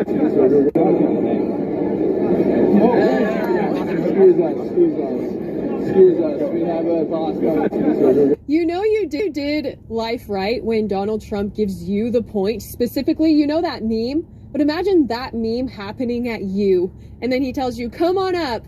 Wow, this man truly respects the men who protect our country. That is actually one thing that surprised me about the film and about the look into what their life is like, because every shot was so glamorous. They have all of this gold on the walls and these floor to ceiling glass windows overlooking New York and Trump Tower, and everything is amazing. And yet they are still so connected with the reality of Americans who are going through struggles like the Palisade fires or kids on social media. Melania has done more for our country than Joe Biden has or Kamala Harris. And so it was amazing to see how active she is and her incredible attention to detail. In one part of the film, she meets with a survivor who was kidnapped by Hamas. And you hear all these ICE protesters saying that ICE is going around and kidnapping people and all of these lies. But what actually happened to this woman is that she was legitimately kidnapped, and her husband is still under their capture, and she's crying, and Melania is consoling this woman. And so it was amazing to know that she has the option to just live on the beach, stay at Mar-a-Lago and hang out for the rest of her life and just relax. I mean, she's worked hard her entire life, had a very successful modeling career, so she deserves some time off, you would think, right? But instead, she spends all of her time helping people, making appearances and connecting with Americans and in just continuing to do amazing work. And I find that surprising because it's so normalized in society to say, oh, I want to make money so I'll never have to work again. And yet you have this family who are multi-billionaires, and what they do with their time is continue to outwork everybody else. There is a point where Melania said, I will always use my influence and power to fight for those in need. And here you can see a post from Donald Trump that says, happy 20th anniversary to Melania. Wow, her dress was so gorgeous. This looks like a beautiful wedding as well. She is hosting events. The other thing that I found a bit surprising is that you would think that she would be very unrelatable because of the extravagant lifestyle that they have and just their massive wealth. And yet in the film, I was able to feel related to her and understand what her vision is and feel her pain of losing her mom. And it just puts everything into perspective that we're all human at the end of the day. And even if you're the wealthiest person in the world, everybody experiences heartache or times of pressure. I mean, she is under an immense amount of pressure, and the way that she handles it with so much composure is kind of fascinating. Something else that I found really cool is that throughout the film, she's so soft-spoken. She's like a woman of very few words, but they are very impactful. And everywhere that she goes, she was always greeting everybody. And I really liked when Donald Trump was complimenting all of the workers at Mar-a-Lago and just what a great community they have. I think that is probably one of the most valuable things about the life that they live. And she shared the importance of making sure that her creative vision is clear with everybody. So she's a great leader and has a team that is working for her and helps her vision come alive. And she pointed out that cherishing moments with your loved ones while they are still with us is one of the most important things in life. And so, again, those are really relatable things. And it was also a little bit surprising to see her meeting with Brigitte Macron, because there had been so much controversy about her and people saying that she is a man, but yet she was doing the Be Best initiative, and that helps kids potentially lower their screen time and also limiting cyber bullying, which can you guys imagine being a kid in middle school or high school right now and how scary that must be with how mean people are on the internet? I think a lot of other people were probably also surprised and impressed by the great attention to detail that Melania has, even just how thick the little lace on her hat was and how long her dress was, and just how incredibly talented she is with her history as a model. And instead of the designers telling her where it needs to be tighter, she just had a perfect feel for everything. And she always presents herself so well, always smiling. And I think one of the most shocking things about the film is the night of the inauguration, how she was walking around for 20 plus hours straight, literally walking around all of DC. And this woman moves throughout the entire country like a nothing on a day-to-day basis. I was making a joke that she moves from DC to Florida to New York the same way that most people move from their bedroom downstairs. She's always on the move, and she does it in high heels. And I don't think I need to be the first person to tell you guys that high heels hurt your feet. After a few hours of wearing them, your feet will begin to get really sore, and it can also hurt your knees, and it just really aches to the point where it feels like you have to take them off. Yet this woman walks around in them for 22 hours plus, and she is smiling the entire time. And also, she's just so incredibly effortless, and she doesn't seem to be so worried about making things about herself or always trying to make some type of scene. I mean, just her being there, it seems like she has so much control over the entire environment, and it's like the entire room changes when she enters into it. It was, I think the climax of the movie is when she was called into the room where Donald Trump was about to be sworn in. And also, of course, another highlight of the movie is how she helped Donald Trump come up with his victory speech and unifier. And when Donald Trump gave the speech, he turned around and had a moment of silence as he looked her dead in the eyes. And it's so funny because our country, and so it was pretty cool to be in on that joke and be able to witness everything from behind the scenes. And it also made me a little bit curious about Donald Trump and her relationship, because they're both so busy. And so in some ways it seems as if they are business partners in a sense, because they're a lot of times in different states, but they get together and they meet and they make sure that they're on the same page. And so it's pretty fascinating to see how they operate amongst themselves as well. I think one of the main reasons why I liked it and so many other people like this movie is because of what an incredible role model she is. She says that you're never too young to set your goals.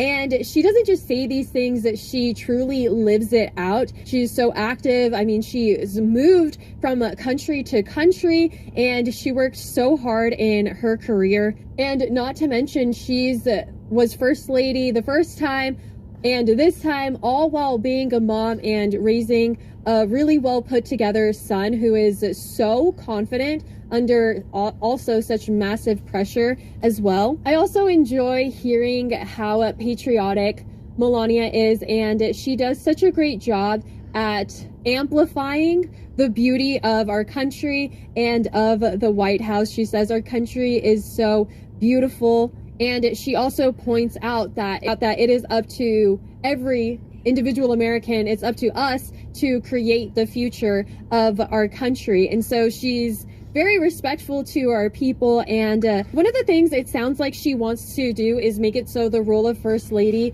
is more involved and maybe more important. And so she's continuing the best. And also fostering the future where they give sponsorships to students who have been in the foster care, because they say only 3% of foster kids go to the university. And so I think that that is a really noble cause.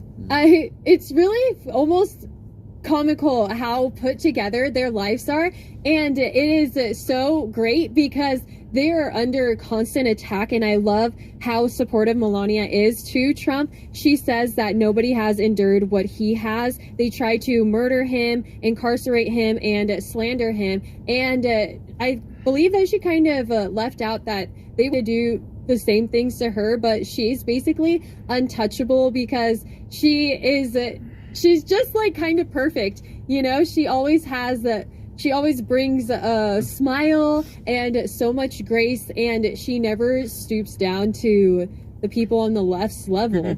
TurboTax locations are now open in your neighborhood. So, hand off your taxes to an expert today. The thing that kind of surprised me is just how intense all of their emotions are. Everywhere they go, they have an entire parade of policemen or Secret Service following them. And so there's a scene where she is at the church that her mom used to go to, and she was praying and remembering her mom, because I didn't know that do you guys remember when President Carter died and they had that funeral, and Kamala and Obama and Biden and Trump and everybody was all there? And I just can't imagine, first of all, being in the same room as Kamala Harris after she was just so distasteful to your husband and stuff. But anyways, she was really sad on that day because the funeral fell on the same day that her mom passed away on. It was the 1 year anniversary, so it had been 1 year since her mom died, and she was incredibly emotional.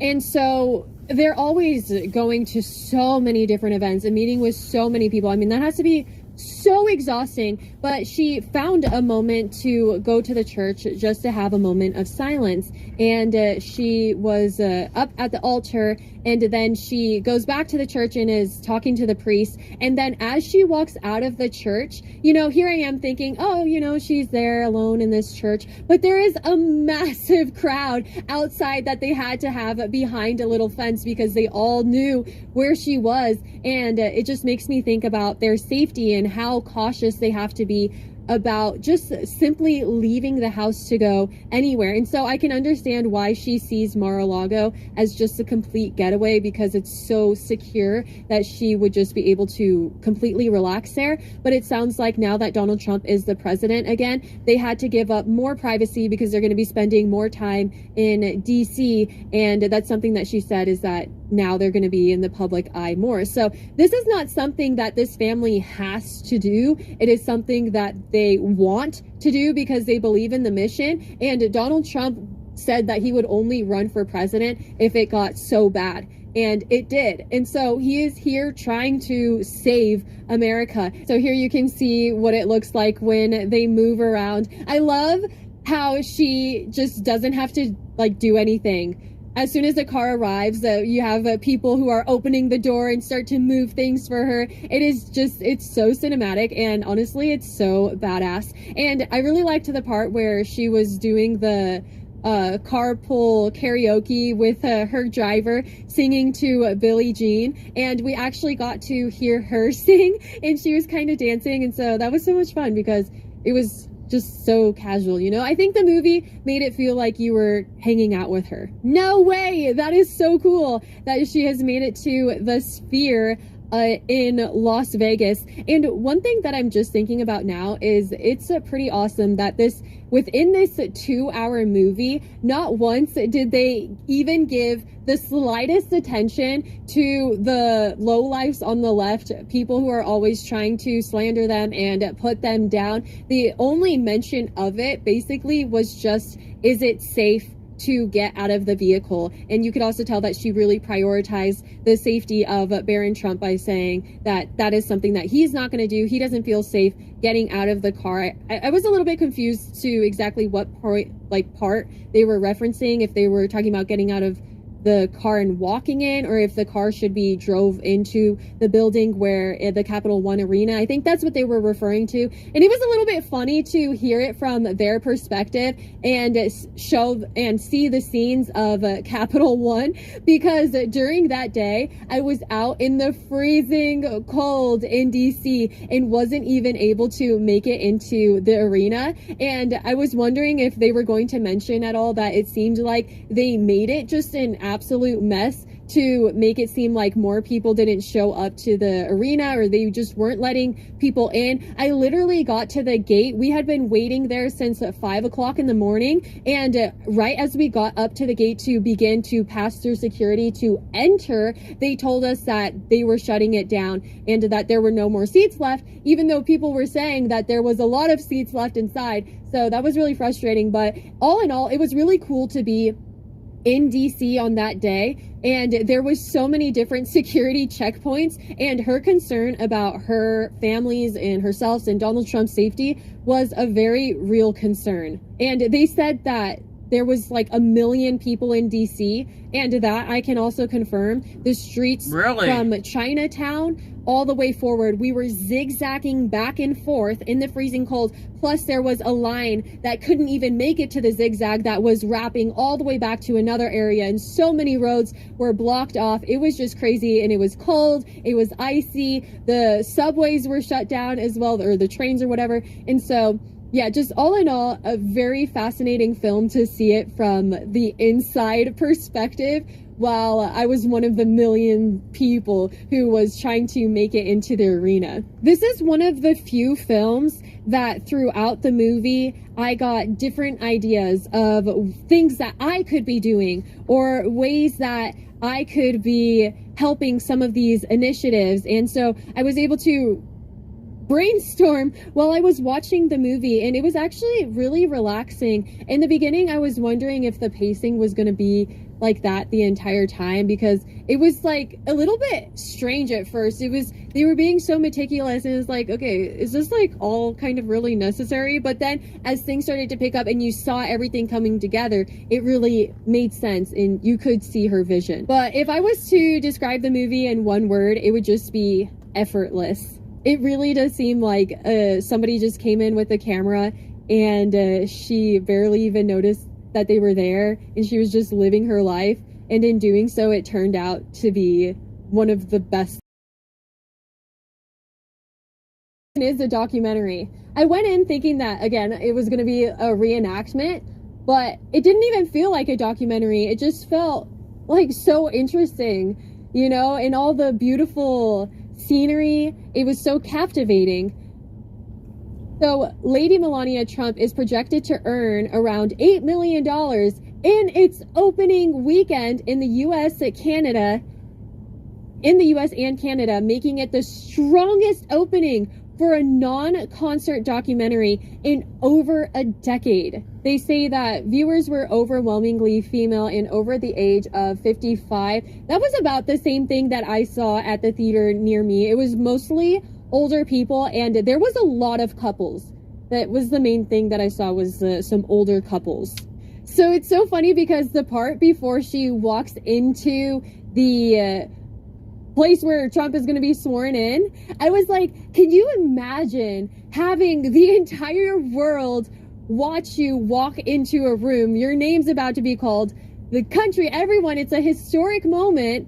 I mean, just the amount of pressure. And I was thinking about how nervous I got to just walk across the stage to go get my diploma when they called my name, or just the pressure of walking in front of a crowd or speaking in front of a crowd. But how graceful she is, and just how casual they are as the entire country watches their every single move. Their eye movements, their hand movements, everything is scrutinized, and yet they're so confident that they just live. It's amazing. I love it.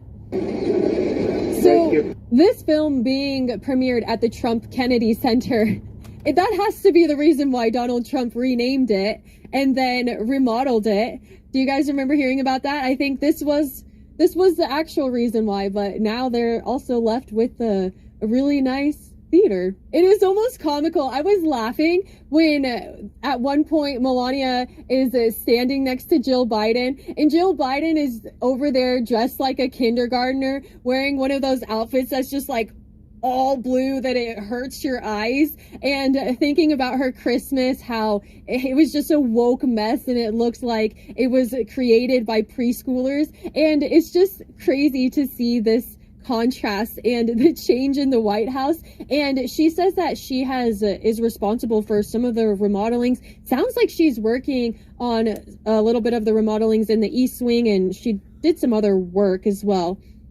Truly, I think the coolest part, and something that we see continuously from this administration, is that they are so transparent with the American people about their personal lives, which that they don't have to be, but it just shows that they don't have anything to hide, and they are here to make our country great again. So make sure you guys are subscribed. Please don't forget. And don't forget. Bye. Don't forget. Yeah. All right. Well. Now, why is that? It's too early. Is he in? Is it a touchdown?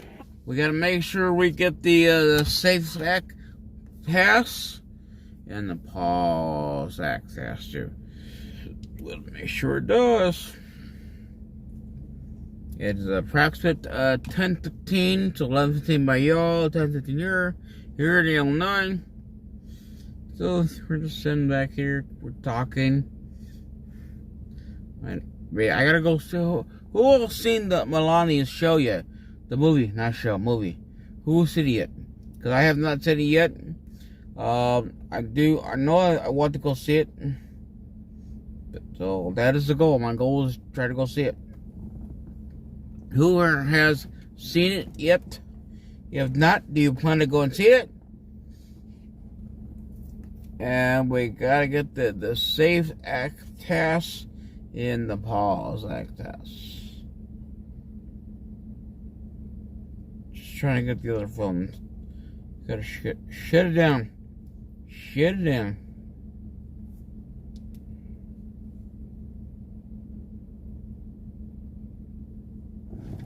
Nope. Yeah, I know. I want to see it. I hear a lot of good things about it. I just gotta find the movie theaters by here to watch it. That is the goal. Find a movie theater under, they'll have it playing. Go watch it. And I just wish we gotta get the SAFE Act passed. We gotta get the Pause Act passed. We got to get things done here, man. We got to work together. So we got Jericho said, I was thinking about seeing. Okay, yeah, we got to do it, and we got to get everything done here. And we know the thing is, guys. We all know there is a lot of these here protests going on, and the protest is Epstein crap is becoming an everyday thing now. It's like a distraction. I'm trying to get the damn thing up there. Sorry, we got huge distraction. That's all it is. It's a distraction every damn day. It's a protest. Now we got this here damn freaking they're Epstein. Well, clearly, you know, it is what it is. And like we're having the open talk on Monday. Very clearly, you know, if you guys want to basically complain, get mad about the fact that we call Madani here fucking a pedophile, guess what? It's the same thing. You guys call us all pedophiles. You call Trump pedophile. So why can we not call you guys all pedophiles too?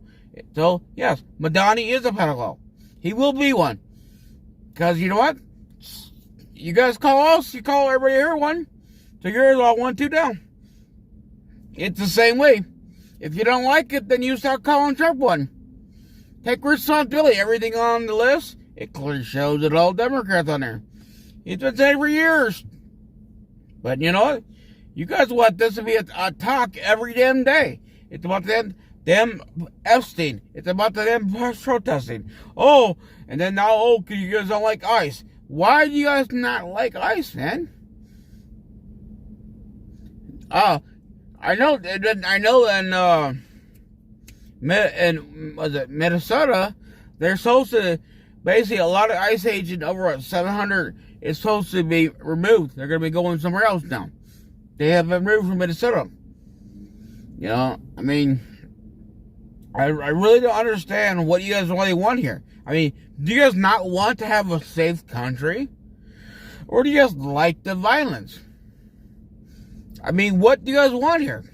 And then, of course, you got these Litards and Karens. They're going around and making videos. Oh, look at this guy here. We can make jokes about him all day. You know what, kids? Grow up. Grow up, and... You know, you really think that you're going to hurt my feelings or hurt anybody here's feelings here? You're not.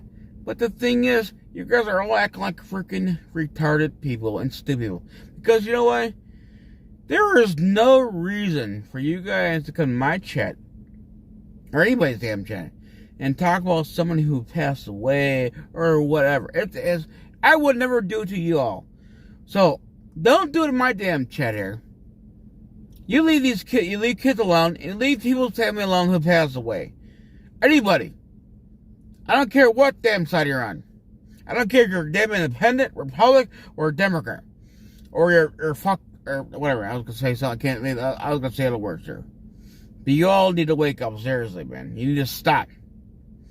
We need to work together as Americans. Fight for our country. Not fucking fight against each other. That's what the government wants to do us. They want to divide us. We need to work together. I've been saying this for a damn fucking long time, people. This shit's getting really annoying. Yeah. You know? They just need to, yes. Very clearly, if you would act like a damn asshole, we come with the damn cannon. And we give the water cannon in your asses and we'll spray you all down. I go home. I don't care. Yes, wake up and smell the coffee, y'all. Because this shit's getting old.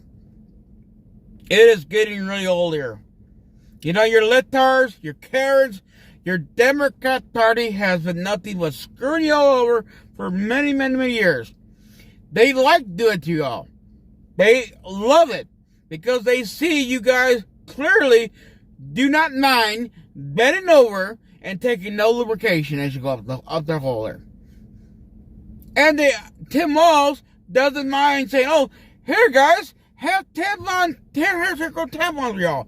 Here's our tampon Tims, and we're going to put it in your bathroom. Because I like sticking up there too with you guys. That's what you guys need to understand. Your Democrat Party don't care about y'all. They don't.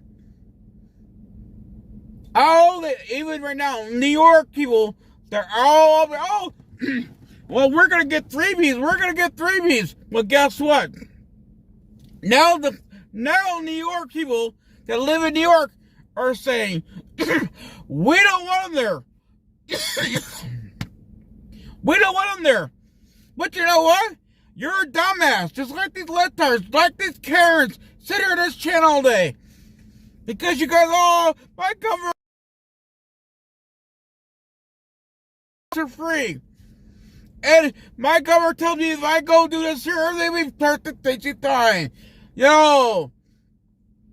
You guys are all getting screwed over. Look at New York. Go look at there. People there in New York, man, are crying. Oh, you told me that you're going to give me 3 bus loads. Oh, you're going to do this here. And nothing's being done. You're all being screwed over. What do you guys want people to do? I mean, you come to my channel, you bitch, you moan, you cry, and then you make little videos. Oh, look at this guy here. But guess what? The difference between you and all is that I have common sense. Common sense, buddy. I know what the hell's going on in my room. I know what's going around me. I clearly can see when people are bullshitters and honest people. And clearly, your Democrat Party are liars. They're thieves. They steal from y'all. They like wringing your assholes open with no lubrication. Okay? This is not a PG-13 channel. This is the truth. This is time for y'all to wake up. We're all American. We all believe exactly red. And go and tell everybody, go tell your little tart friends and Karens. You're not going to hurt my feelings, kids. Listen here. When you think that, hitting those damn like buttons, you're going to take them away. Like I tell you all the time, take those like buttons and shove them up your ass. I don't need your like buttons. I don't want them. I want only likes from patrons, only. That's how I look at it. I don't need y'all. I don't need littards. I don't need Karen. I need patrons here who actually loves the American, who wants to fight for their freedom. Freedom is free. Men and women have died for our freedom. It wasn't just given to people for free. Okay? My freedom here talking to you guys is because of the American people who died for our country. I take it serious. I know a lot of military people. They died for our country. And you guys don't understand this stuff. Because you guys only believe what your Democrat Party has been telling you for years. Clearly. You guys have got it for years and years and years. Oh, Trump is in the list. Trump is in the list. Well, guess what? He's not in the list. There's not one thing that Trump be in there. To wake up, smell the coffee, drink it, and realize that you guys have been screwed over. It's time for you guys all to wake up and do what's right. And walk going forward. And you know what? Go to church, guys. Go believe the Lord. Man, I do have a mouth. I do speak. I'm not no Christian man or no Catholic person or perfect. And I know you're going to make a video of me the way I'm talking. Well, guess what? So what? You think it's going to hurt my feelings? It's not. You can go out there and make a damn video so that you guys are freaking littards and Karens. I don't care. Because clearly, I have common sense. Clearly, I see how the government's fucking us over. Clearly, I see that I have a president in office right now who's clearly is fighting for the American people with what? Clearly, what do they say? He's a billionaire? He's got money. Shit. He could do everything he wants in life. Him and his wife could. But they're not. He does not. He comes here. He's fighting for the American people. He took a vote for y'all. A vote. What? Here. Okay? He took a vote for the American people. He's constantly dealing with all your bullshit, people. Your Democrat Party doing y'all. Everything. And all you guys can do is sit your hind ass and bitch and note everything he does. Nothing makes it exactly perfect. He does nothing for y'all. Because clearly, the only thing that you guys are okay with is hearing the bullshit lies and not the truth. When I talk to you guys here, do open chat, that I try to tell you basically the truth there, not bullshit. I tell you the fact, when I call Madani, he's a fucking pedophile. Clearly, he's a fucking pedophile. But when I say those words, they're Mr. fucking little bitch boy wants to get on the fucking thing. Oh, well, you can't call him that. Well, guess what? If you don't want us to call these people pedophiles, then you know what? You stop calling us pedophiles. But guess what? When I was in D.C., everything was peachy just fine. I was able to walk around, be this normal person. But the minute that I was, he's with J6, he's a pedophile, he's this here. But you know what? That's okay. I could do all those things there, but I can walk around. But if I'm hanging around with the J6ers, or that I'm a Trump supporter, now you're a pedophile. You're bigots. You're racist. No. Clearly, I think you all need your damn research. Clearly, your Democrat are racist, okay? And two, your Democrats who are on the list, and they're the ones who the pedophiles are. How come you guys don't see that? How maybe you open your eyes up. If you know how to. If you know how to. Maybe you could ask your bitch boy to help you open your eyes up. Because he knows how to open your butthole up. Maybe he can help you open your eyes up so you can see what is really going on with the American people. And open your ears up too. And listen. Because every day I'm out here fighting for the country, even my situation. I know you guys, you can make a funny joke. Guess what? I'm proud to be a fucking American. I mean, hey, I might be homeless, but guess what? A homeless man with a fucking brain cell that knows common sense there. Clearly knows what's going on. Knows, hey, my governor, basically, your governor is fucking Democrat Party. And clearly, I watch who I vote for. I do my research. That's what I do. I don't just go vote for anybody I see. I do my research, kids. Yeah. The difference in libtards. See, the thing is, you all want to make a joke about your little, I know you like to play with your little donuts there and everything else. I know you like the little donuts because you got little holes to play with. I know. That's what you like doing, buddy. That's why you like talking about donuts. You like talking about donuts. You like talking about, dildos. Because that's the game you guys like to play. Because you guys are clearly faggot fucks. Yes, you are. And I'm not going to sugarcoat it. Clearly, it's what you guys are. You're littards, faggot fucks. Okay? You have not woken up yet. You have not spelled the coffee. Because they're not realizing that your government basically screwing us over. When you have an American person who's homeless, who's trying to give you guys a little tips of what's going on there, clearly trying to tell you, you should be easily waking up. Maybe if you drink that coffee, you wake up and you start smelling, realizing, man, this guy's really telling something here. This is time for you guys to change. It's your life. My life is going to change. You know what? When Joe Biden was in office, the former president, when Joe Biden and Kamala Harris, because your Democrat Party has effed me over really bad. Okay? That's why I'm here.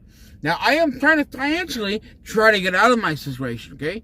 Get to a better place. But you know what? I believe in God. You know? I believe in God 100%.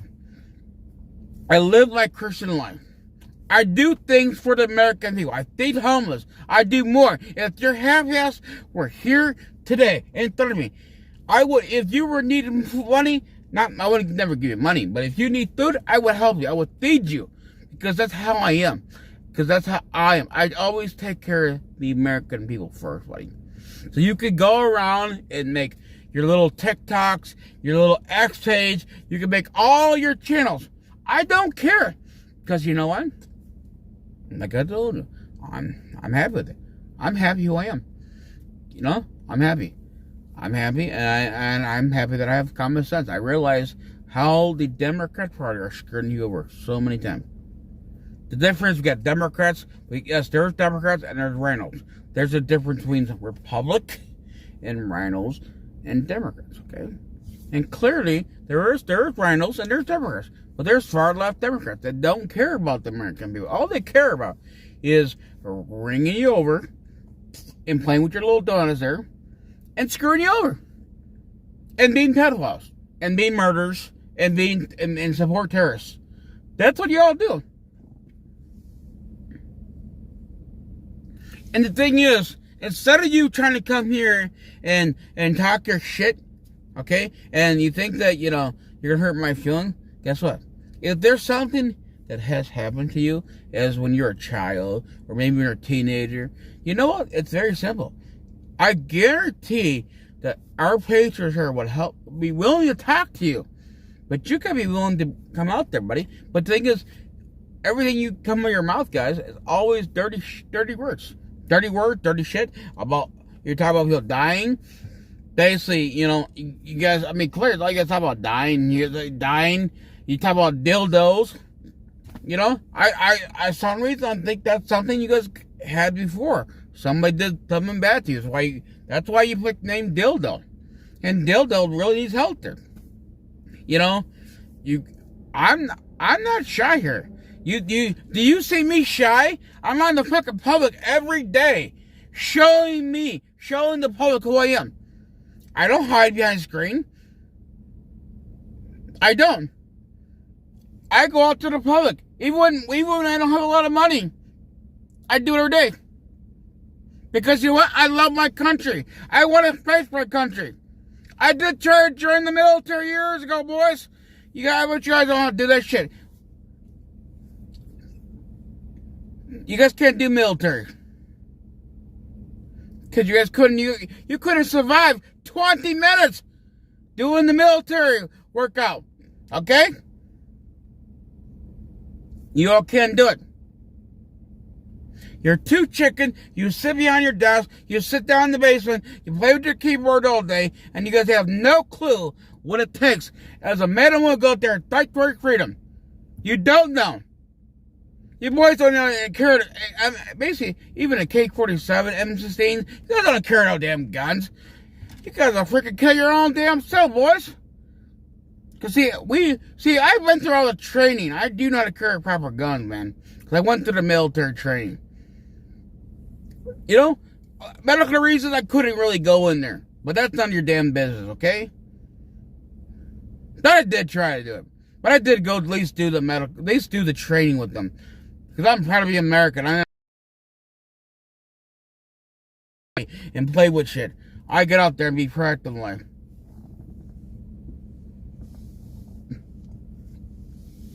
That's what I do. I will fight for my country. Because I believe in doing it. You guys don't. Yeah, I could do military, buddy. I could do more military than you, buddy. Guarantee. Even today, I could. I guarantee you couldn't do nothing. You couldn't survive one day, buddy.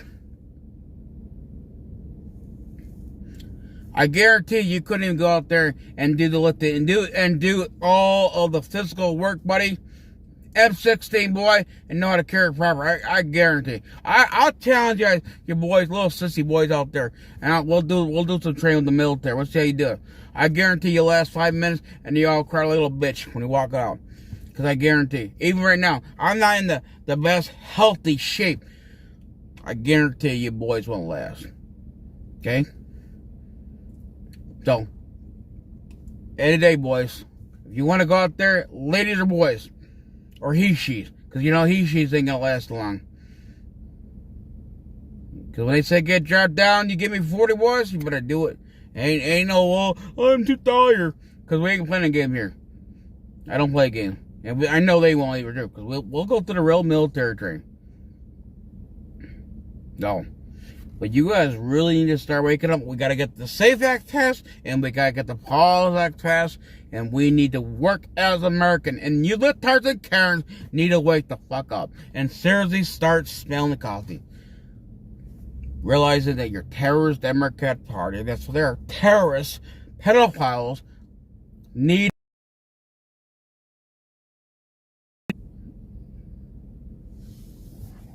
You guys need to get out to your apartment. You know, like I tell you guys all the time, in life, the only man that can judge anybody, like a man or woman, is God. God is the only person that can judge. But you know what? If you're not willing to try, you know what? You can only look your damn mirror and blame your damn self, boys. What? I can't look at the mess right now. I can't look at it, Carrie. Right now we're live, so I can't see nothing around.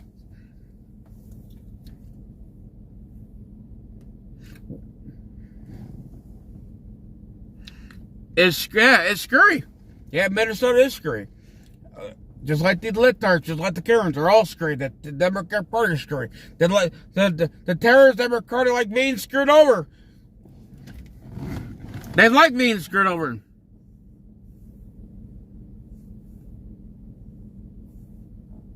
You know what? President Trump has done more for the American people than you. Than your little terrorist Democrat Party. He talked to the American people. Our country, when President Trump was in office, financially wise, I was doing better. But of course, when the frickin' terrorist Democrat Party came in, they did nothing but destroy the country. Gas prices high. Food price high. You know? But no, littards didn't care, because you know why they didn't care? Oh, because it was free. It was free. I gotta take water. Because I get sick. Again. Because you know what? I'm out there in the fucking country dying still. Even if it's cold outside. Well, you little pussies at home. Oh, it's too cold. I can't go outside. Okay? That's the difference between me and you. Okay? Even when it's cold outside, I'm out there busting my ass off. Stay out there. I don't get paid to be out there all the time. I do it because I love my country, boys. So, what do you guys got to say now, littards? What has your Democrat Party done for you? Tell me. I mean, seriously. What has your Democrat Party have done for y'all besides freebies and giving you free 10-month temps? Or 10 months. Well, 10 month temp too. And the drive lube. Because they don't usually give you lube. They like to take you to the bathroom and give you no lube. They just like ringing over, buddy. Tell me. I want to know, buddy. Come on. All you guys are sitting out there watching. God. What have they done for y'all? Tell me. I mean, hey, we're here to talk to you. 10:30 my time. I got all.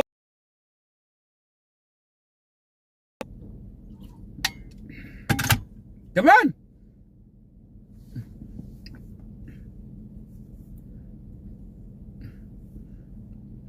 Yeah, I know the jab. That's all I care about. Come on, tell me. Tell me what have your terrorist Democrat Party have done to y'all besides the freebies give you your free 10 on 10 and let you get the free bend over with no lubrication. What have they done for y'all? Tell me. We're here to have a conversation.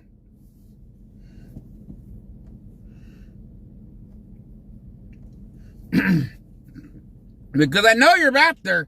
I know your bitch boys and Karens are hiding back there. They're sitting recording me. And they're going to take these videos and they're going to go put it on YouTube. I mean, on YouTube, X page, all this stuff. When they have no permission to record me. But they'll do it because they don't care. Because they're above the law, they think so. They can do whatever they want.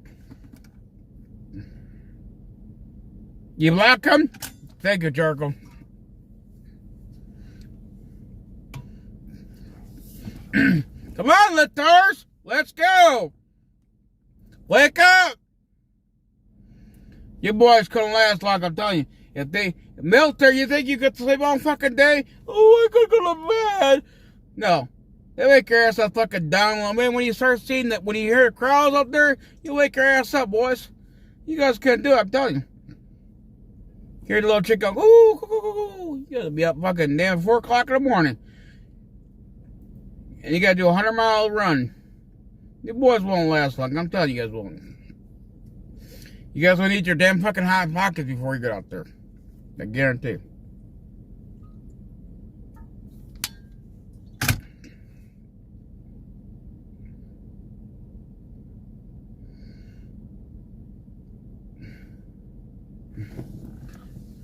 Come on, let's go. You all sitting back there watching me. I give you guys all back there zero permission to record me. Permission, zero. Zero permission to record me. Zero permission for putting me on anything else. Okay? If you do it, then you're doing it without my permission. You know that, right? You got to ask. You can't just do it, buddy.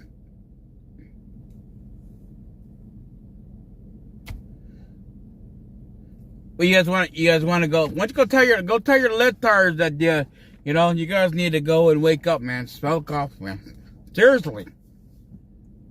I mean, we were talking about Milani. I mean, what do you guys? How many of you guys all seen that there? The Milani show. Come on, damn phone, shut up. I got my other phone going crazy. Like it keeps going off me like. Let's see what's going on here. Maybe it's got.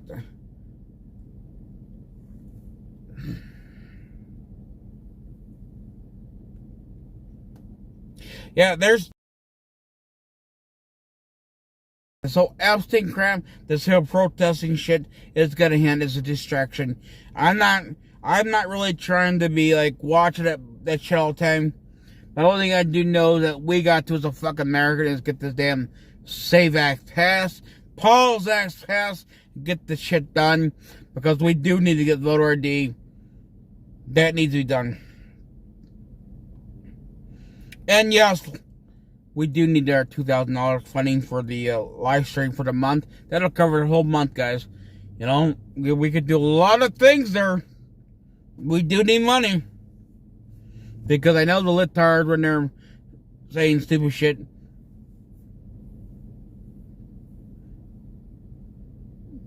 Yeah. Yeah, they probably did. You know, the thing is, you guys should understand. We are just trying to bring awareness to y'all what's going on in the American people, what the country's going on. So you guys all can wake up. But clearly, you guys don't want to wake up. Because clearly, you guys like being screwed over. I don't know why, but you think the 3B's going to keep going on. Well, guess what? Oh, Jericho. What happened on February 2nd? Jericho knows the answer. Let me see. Jericho's going to say it really clear to y'all. Right in the chat there. February 2nd. What happened, Jericho, on February 2nd? Jericho knows the answer to that one. I do too, but I want Jericho to say it. Maybe if he types it in there, maybe the littards and Karen can read it. Maybe if they know how to read.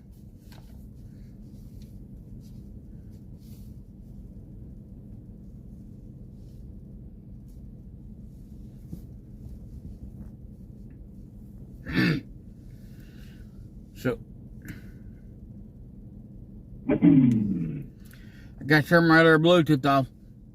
Yeah, this is what I use, boys. Because I only use my radio.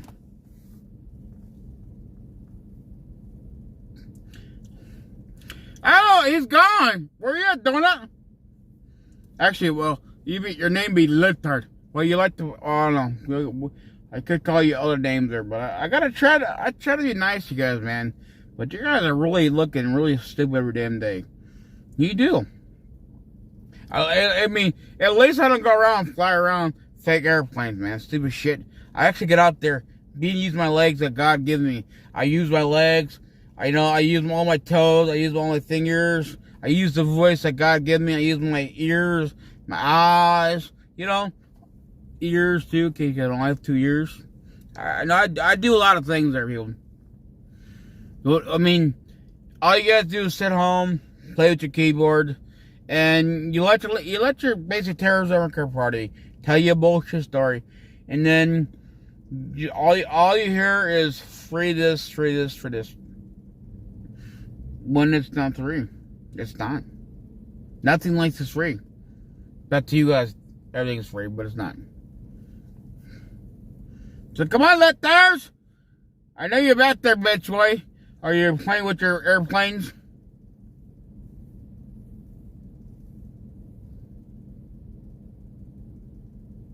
There you go there, Jericho. Here. I want you guys all to see that too, okay? In case, I wish I could make it bigger.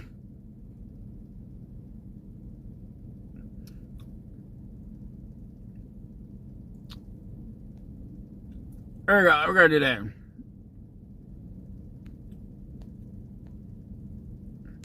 Cause I know, when the Czar's gonna do the recording, they'll get the recording this year. Record that, Litters! I know you like that there. You like those words.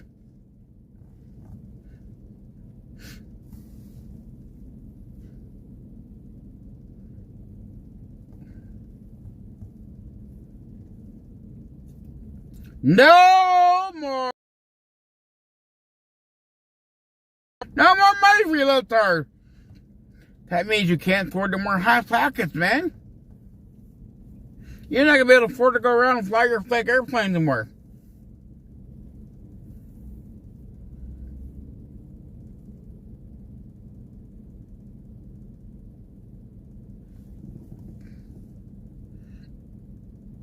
That's right.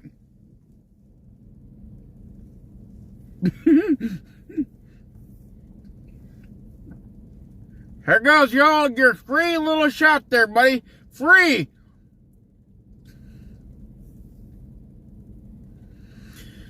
Oh, let's see. What else do we talk about tonight, man? We got a lot. I mean, you guys understand, I'm hyped up right now. I'm really hyped up.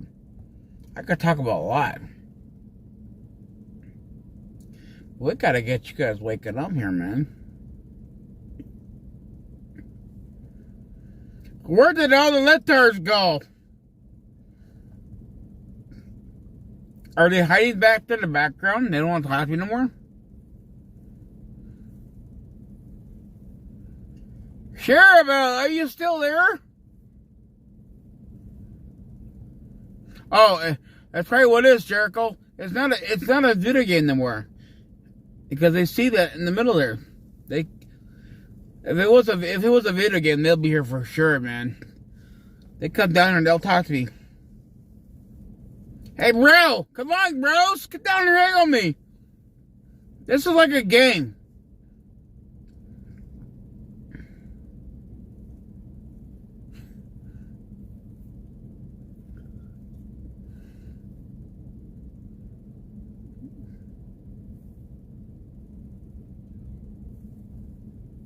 Come on there, bros. Here, we're gonna do this one too. Hold on, I'm gonna go back to the other one. I know it's here somewhere. Where did Jericho put it at? I know it's here. It's alright. I got time.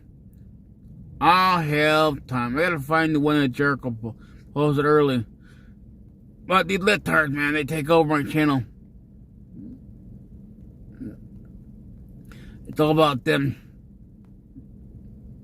We gotta find the one where Jericho say, pass this SAFE Act one bill. That's the one that I'm gonna put here in the middle. So y'all can record it too. I wish we could, you know what? Maybe we could get something we could do a renew type one. Hey, make a new chat there that says SAFE Act and in the Pause Act. We're gonna put that right in the middle there, Jericho.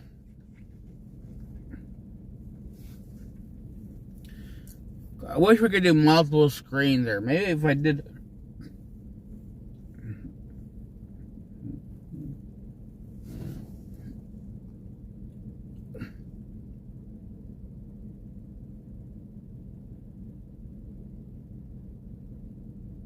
Okay, let's.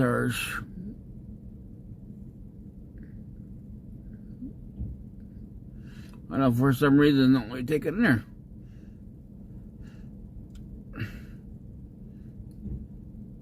Somebody, we got another YouTube video. Oh boy! All right, hold on. We got another video. We gotta get my phone out. We gotta turn the other phone back on so we can play this other one. And then we got this here too when Jericho.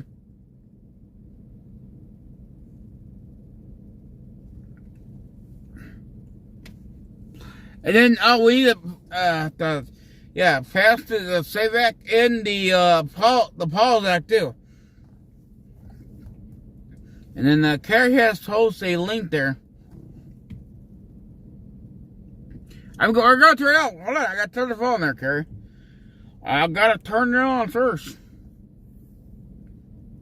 I turned the phone off.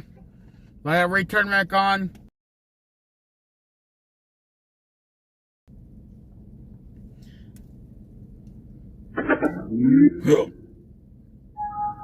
Here we go, listeners. Testing 1, 2, 3. Here we go.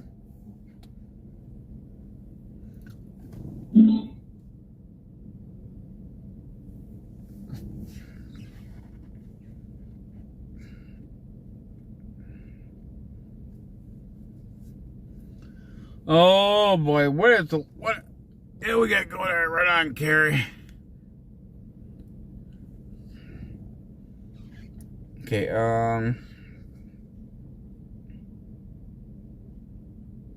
yeah, I gotta do some honey. And everything will be fine there, listeners. I'm not dying. I know you wish I was, but I'm not dying.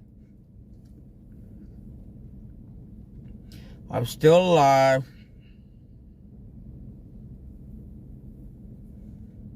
We got a country to fight for, man. I can't die yet.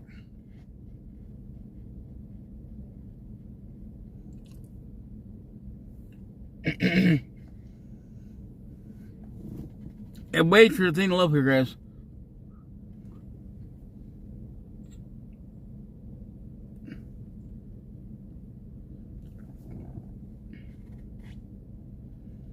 Oh boy. Okay, we got the phone on. Well, we just gotta get the hold on. Oh boy. Backtrack.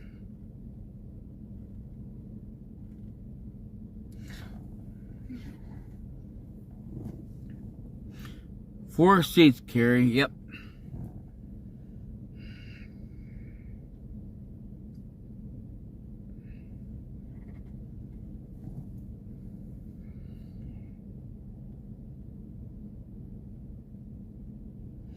Carrie, that's not the picture. That's not the video, buddy. That's the picture.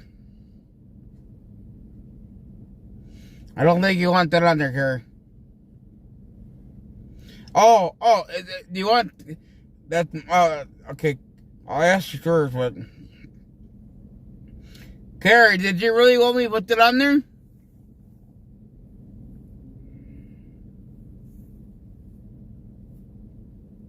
Let's see. Carrie, do you want me to put that on there, that picture?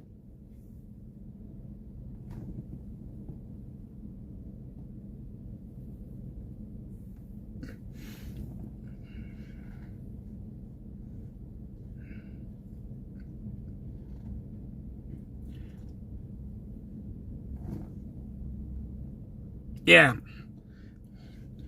Did you want me to play the... Okay. It don't matter. It doesn't matter. Okay, I have to make sure, Carrie. Okay, you know, as soon as I do it, let her be, oh, I got a new picture. I got a new picture. Actually, let's do this here.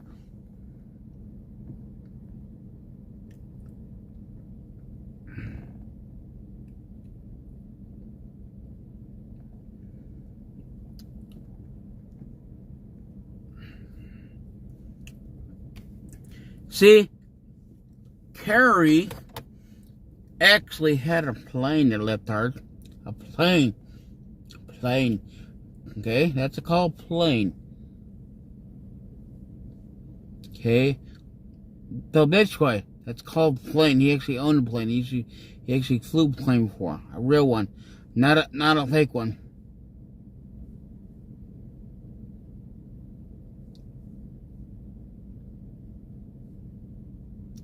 Can you see it, Letters? Letters, can you see it? That's a plane. Carrie, what kind of plane is that, Carrie? So we can teach the Letters what a plane is. Would you like to talk about it, or just let me see the picture?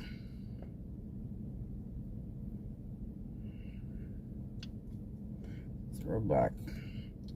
See it. See, what I like to do is, man. Let's see if I got.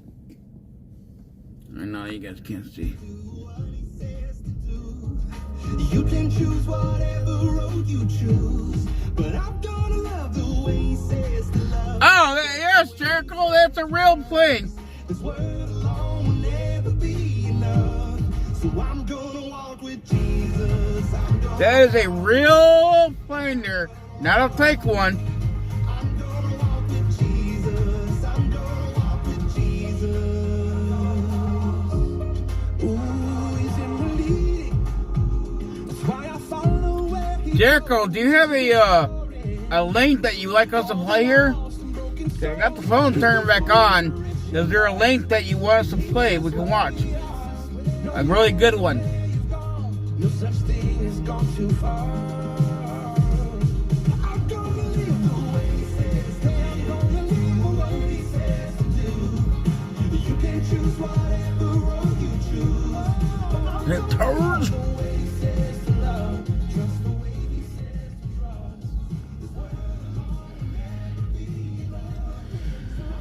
Oh, let's see. I gotta try to save my voice there, man. I don't want to burn them out too fast. Because we got an open mic done on Friday. The fun open mic night. That's when all the Littards and Karens are coming, maybe.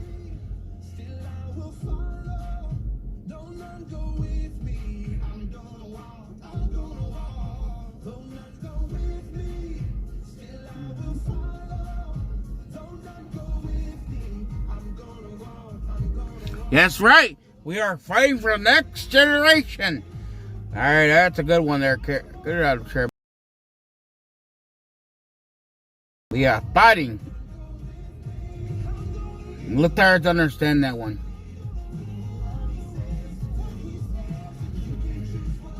Because you understand, Littards and Karens, one of these days in life, we're all going to die one day in life. So right now, it's the right time to teach our kids, our generation, in life, the right thing, not the way you was taught people teach you, the right thing in life, and raising your kid with the Lord, the truth of what's going on. As they get older, they're gonna know what it means. Because this generation, the Lettard generation, man, your kids are gonna be lazy. They're gonna be so more interested in tampons. It shouldn't be like that. They should be interested in the Lord. The Lord. Yes, the Lord. God. Family and country. You know, that's what the kids should be in these days.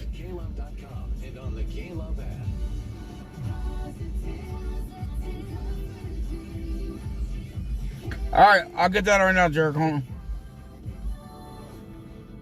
One song, one story. One moment that changed everything. This is your song. I'll get it there. Hold on. I'll get that right now, Jerk. Hold on.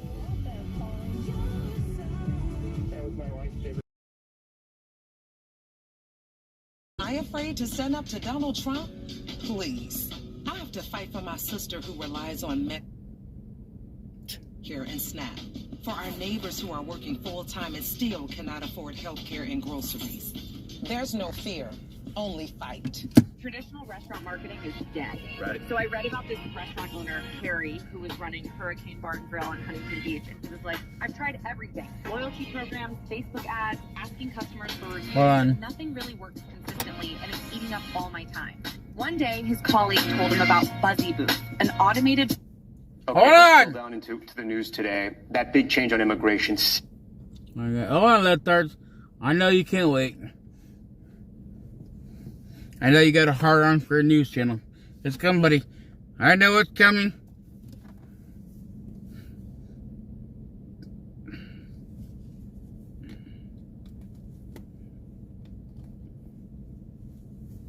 Here we go.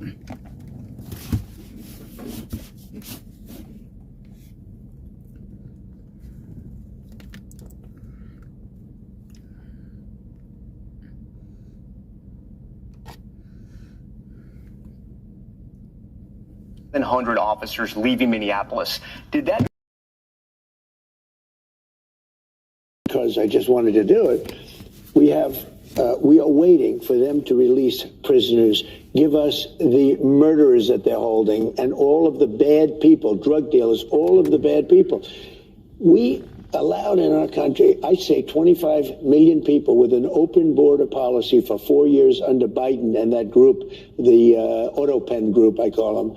We allowed to come into our country people the likes of which no country would accept. And we're getting them out. But we've gotten a lot of them out. So crime now in Minnesota, crime now in Minneapolis is down. Crime in all cities is down.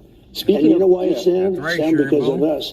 It's down in Chicago by 25%, despite the fact that we are always dealing with these people, and they happen to be Democrats, Speaking of that don't know anything about crime prevention. Mr. President, speaking of Minneapolis, what did you learn? I learned that maybe we can use a little bit of a softer touch, but you still have to be tough. These are criminals. We're dealing with really hard criminals. But look, I've called the people. I've called the governor. I've called the mayor, spoke to them, had great conversations with them, and then I see them ranting and raving out there, literally as though a call wasn't made. We've done a great job everywhere.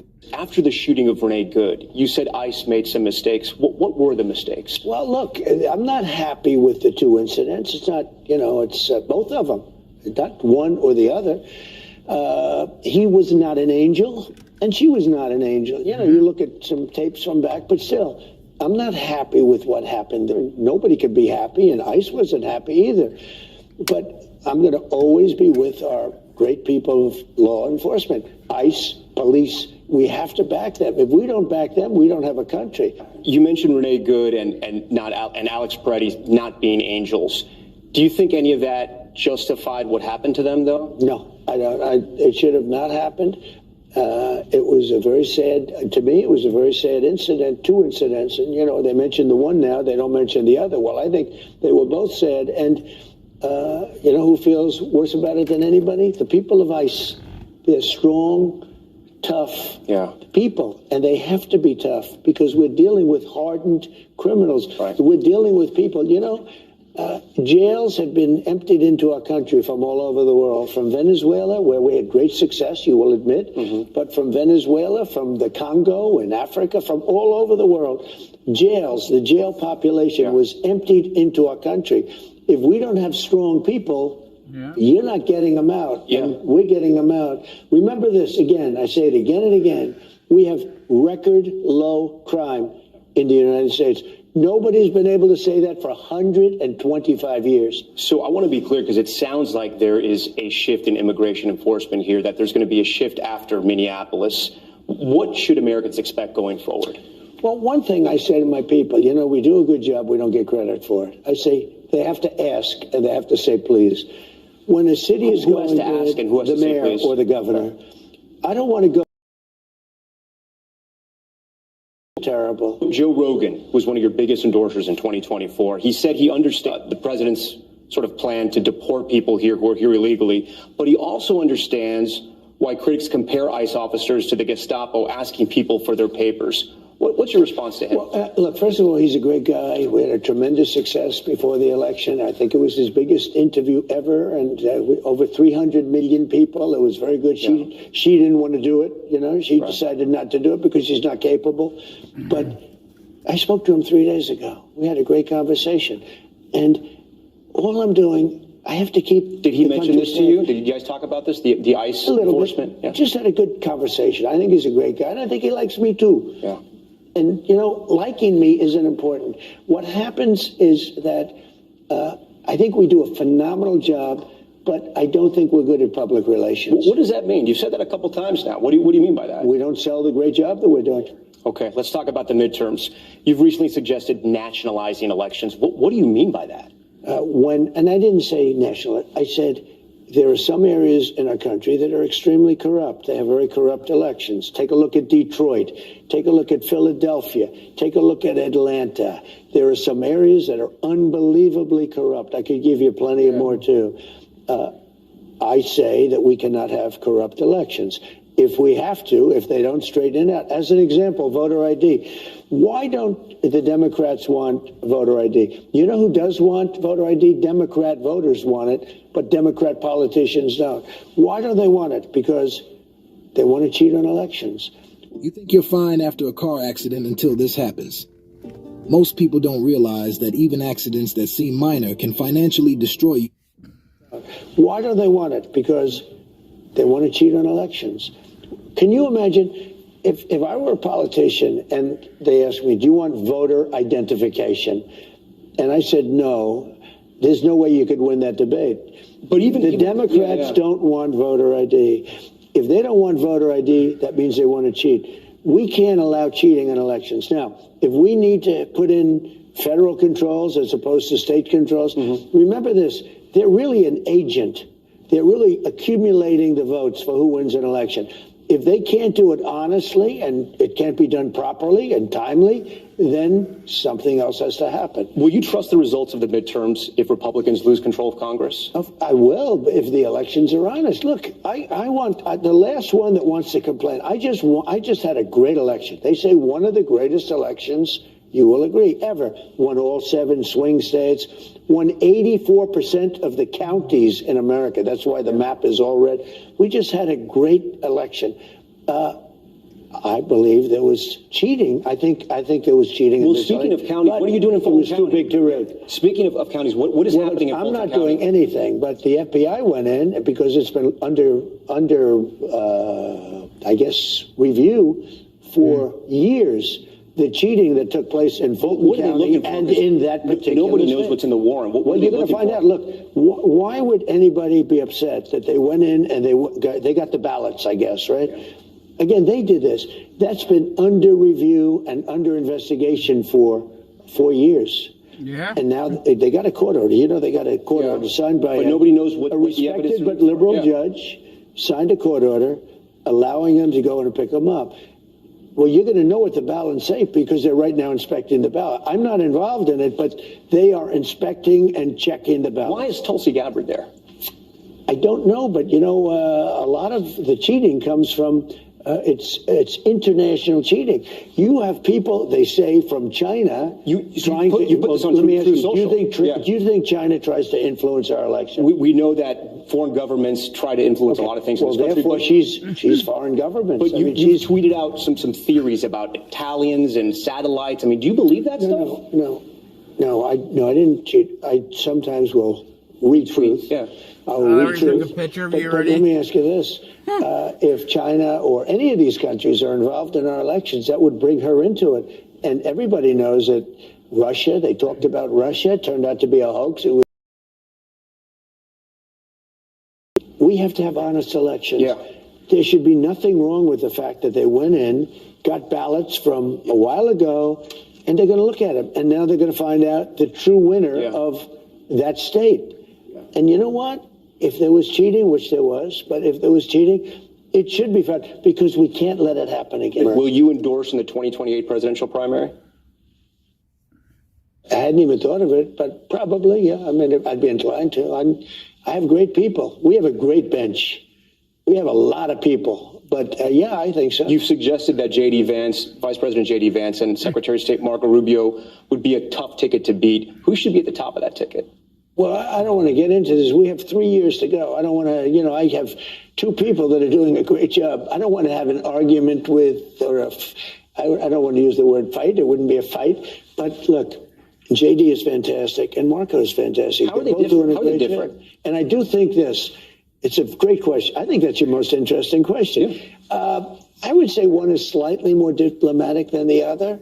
I think they're both of very high intelligence. I mean, they will do shows. They will do Joe Rogan as opposed to the opponent not doing it because they couldn't handle it. They will be able to do whatever they have to do. I think there's a difference. Very capable.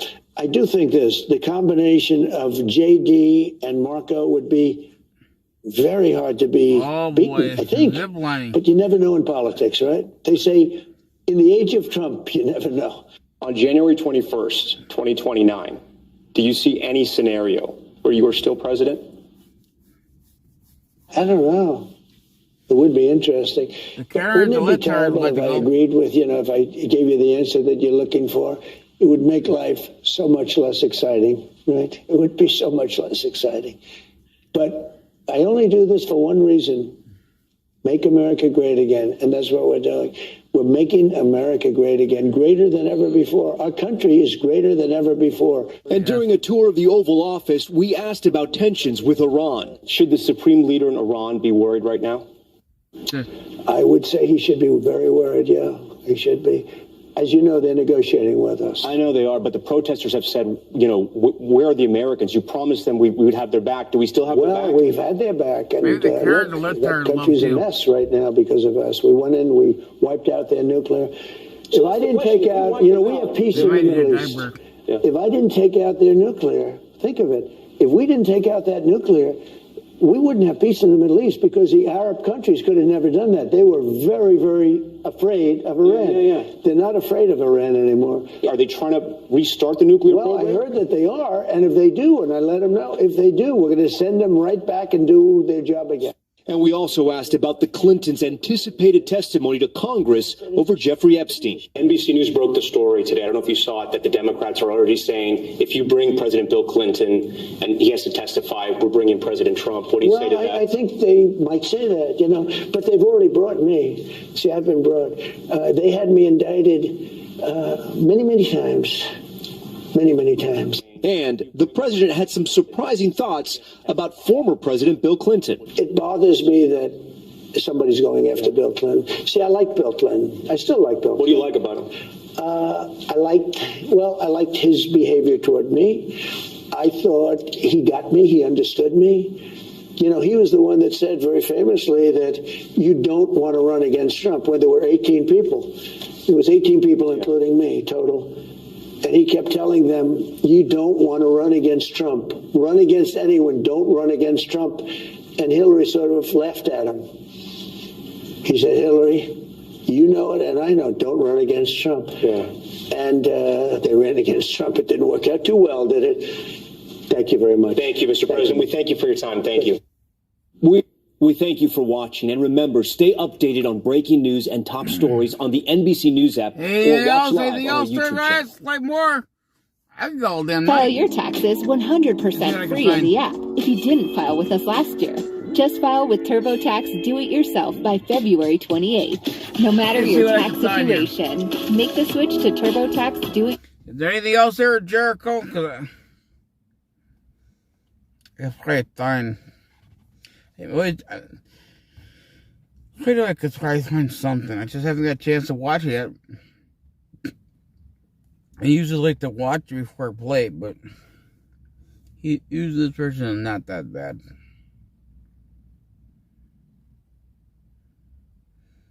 What is this? We'll see what this is on. That was on early.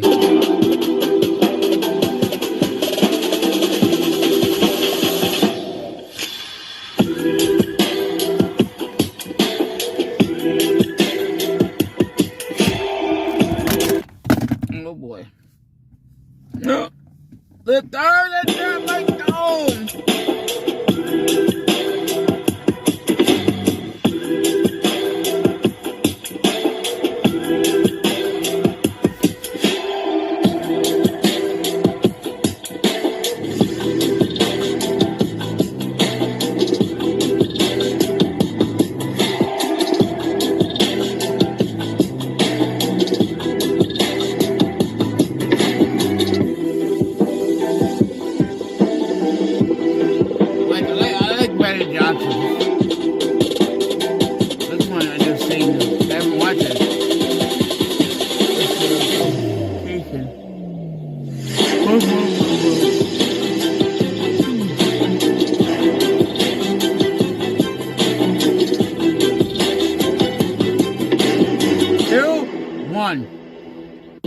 Bill and Hillary Clinton's counsel saying they've agreed to terms to testify to Congress as part of the House investigation of convicted sex offender Jeffrey Epstein. This comes after the former president and former Secretary of State fought subpoenas for 6 months, leading to the House threatening to hold both of them in contempt of Congress. Oversight Chairman James Comer saying not so fast. He is questioning their sudden willingness to compromise, saying, quote, the Clintons' counsel has said they agreed to terms, but those terms lack clarity yet again, and they have not provided dates for their deposition. Comer also saying he'll clarify the terms with the Clintons' attorneys and then discuss next steps with the committee. The couple has not been accused of wrongdoing, and both deny having any knowledge of Epstein's crimes. Later today, the man accused of spraying apple cider vinegar on Democrat Congresswoman Ilhan Omar during a town hall meeting in Minneapolis is due in court. The suspect is facing charges of forcibly assaulting, impeding, and intimidating Omar last week as tensions rise following ICE protests in Minnesota. If convicted, he could face up to 5 years in prison. The launch target for NASA's Artemis II moon rocket is being pushed to early March due to fuel leaks, cold weather, and communications issues. This comes after NASA carried out a fuel leaks, cold weather, and communications issues. This comes after NASA.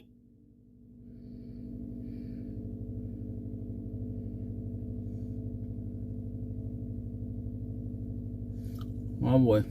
There we go. Hello there, stars. Hold on. It's coming. If you need full dentures but can't stand those endless, pricey dentist visits, you have to see this. I used to hide. Ladies and gentlemen, we've got some major news and some major ground to cover regarding Fulton County. Okay, here we go. Get some major news time. Major. The raid that occurred last week over the 2020 election materials this morning, it was announced that the bad actors, the deep state, in a desperate attempt, in a state of panic, have filed a motion with the judge under seal to try to get their precious ballots and all the 2020 election materials back. They are trying to stop the FBI's investigation in its tracks and prevent bad actors from going to prison for a long, long time. Yep. Now we've got a press conference and I've got some clips queued up for you guys, but it gets better because I'm going to show you where Rob Pitts this morning made a stunning admission. I almost can't believe that he said this, but essentially he admitted that prior to the raid, he got a phone call, actually multiple phone calls, and he was given an ominous warning that arrests are, in fact, coming in Georgia. Now, this anonymous source also seems to believe that the Trump administration is up to a lot more than just Fulton County and is actually going to be targeting 15 other states besides Georgia. So, ladies and gentlemen, you're not going to want to miss this. We are going to break it all down, but first, be sure to like the video and subscribe and turn those bell notifications on so you never miss another update. All right, so ladies and gentlemen, here's Fulton County Chairman Rob Pitts making the stunning announcement that the deep state has officially filed a motion in federal court to stop the FBI's investigation. May not be factual. because this is a serious case.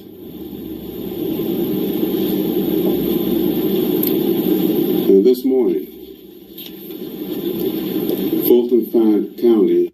And by the way, this guy's very, very sleepy, very low energy, so I apologize. He's basically like the Georgia black version of Joe Biden, so just bear with him. He'll get to the point. But I think he just said Fultified County. It's actually Fulton County. He's the chairman of the county. He should know that. But anyways, sorry. Filed a motion in federal court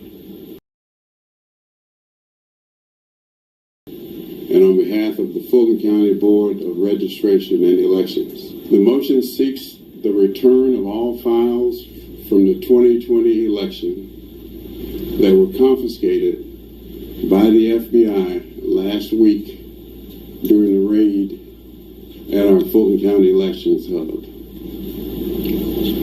The motion also seeks the unsealing of the affidavit that was filed in support of the search warrant that the FBI used to raid. For me, I actually didn't know this, but they're trying to get the affidavit unsealed. They want to see the evidence that the FBI presented to the magistrate judge that prompted the search warrant. They don't even know what evidence the FBI has. They don't know what crimes they're being accused of. It's actually crazy. I didn't know that. Now check it out. Here's where a reporter asks them, why are you guys trying to get the ballots back instead of just letting the FBI do their job and investigate? I mean, why not? Listen to his answer. Mr. Chairman, why do you feel this was a necessary step to get the physical ballots back instead of just letting this investigation play out? Well, first of all, we don't know where they are. We don't know really who has them. The FBI, at the FBI's office. What they're doing with them. Are they being tampered with? I can use my imagination, and I would certainly hope not, but we don't know. So that's why we'd like to get them back so we can take an inventory. In fact, with respect to the inventory, typically I'm told, I'm no constitutional scholar, legal scholar by any means.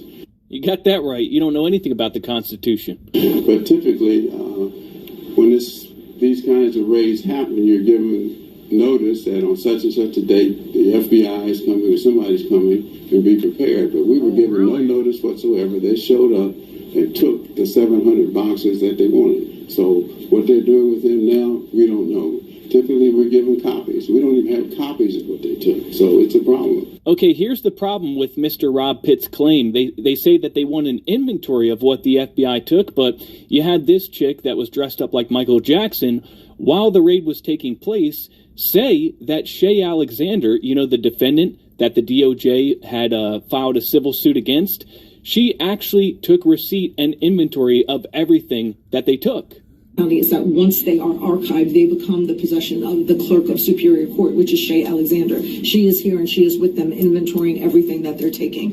We, the commissioners, the chairman, the county attorney, are trying to figure out a legal plan as to maybe an injunction, a motion to quash. We don't know yet. We're trying to figure it out. We're getting all kinds of legal advice to stop this, because once they have the ballots, how do we then turn around and do something different when they've already got their hands on it? So this is an attempt to take your vote away. Yeah, so that retard just admitted that they basically gave an itemized list of everything that was taken. And you know who has them, the FBI, and you know what they're doing with them. They're investigating. So that all that stuff that he just said is nothing but noise. But it gets a whole lot worse for him, because remember, he also said that nobody gave us notice that they were coming. We didn't receive a tip. Well, in this next clip, he admits that somebody actually called him and told him that the raid was going to happen. You got to stop buying generic Viagra if y'all over 40. You can get 9 pills of 100 milligram generic Viagra for just $7 with free shipping on Friday. Well, I'm told that. I mean, I've gotten I received a call on Monday before last Wednesday, before the raid, that there were going to be arrests in Georgia. Secretary of State, his deputy, Sterling, I believe his name is, me, and 2 or 3 others. That did not happen on Monday. It didn't happen on Tuesday.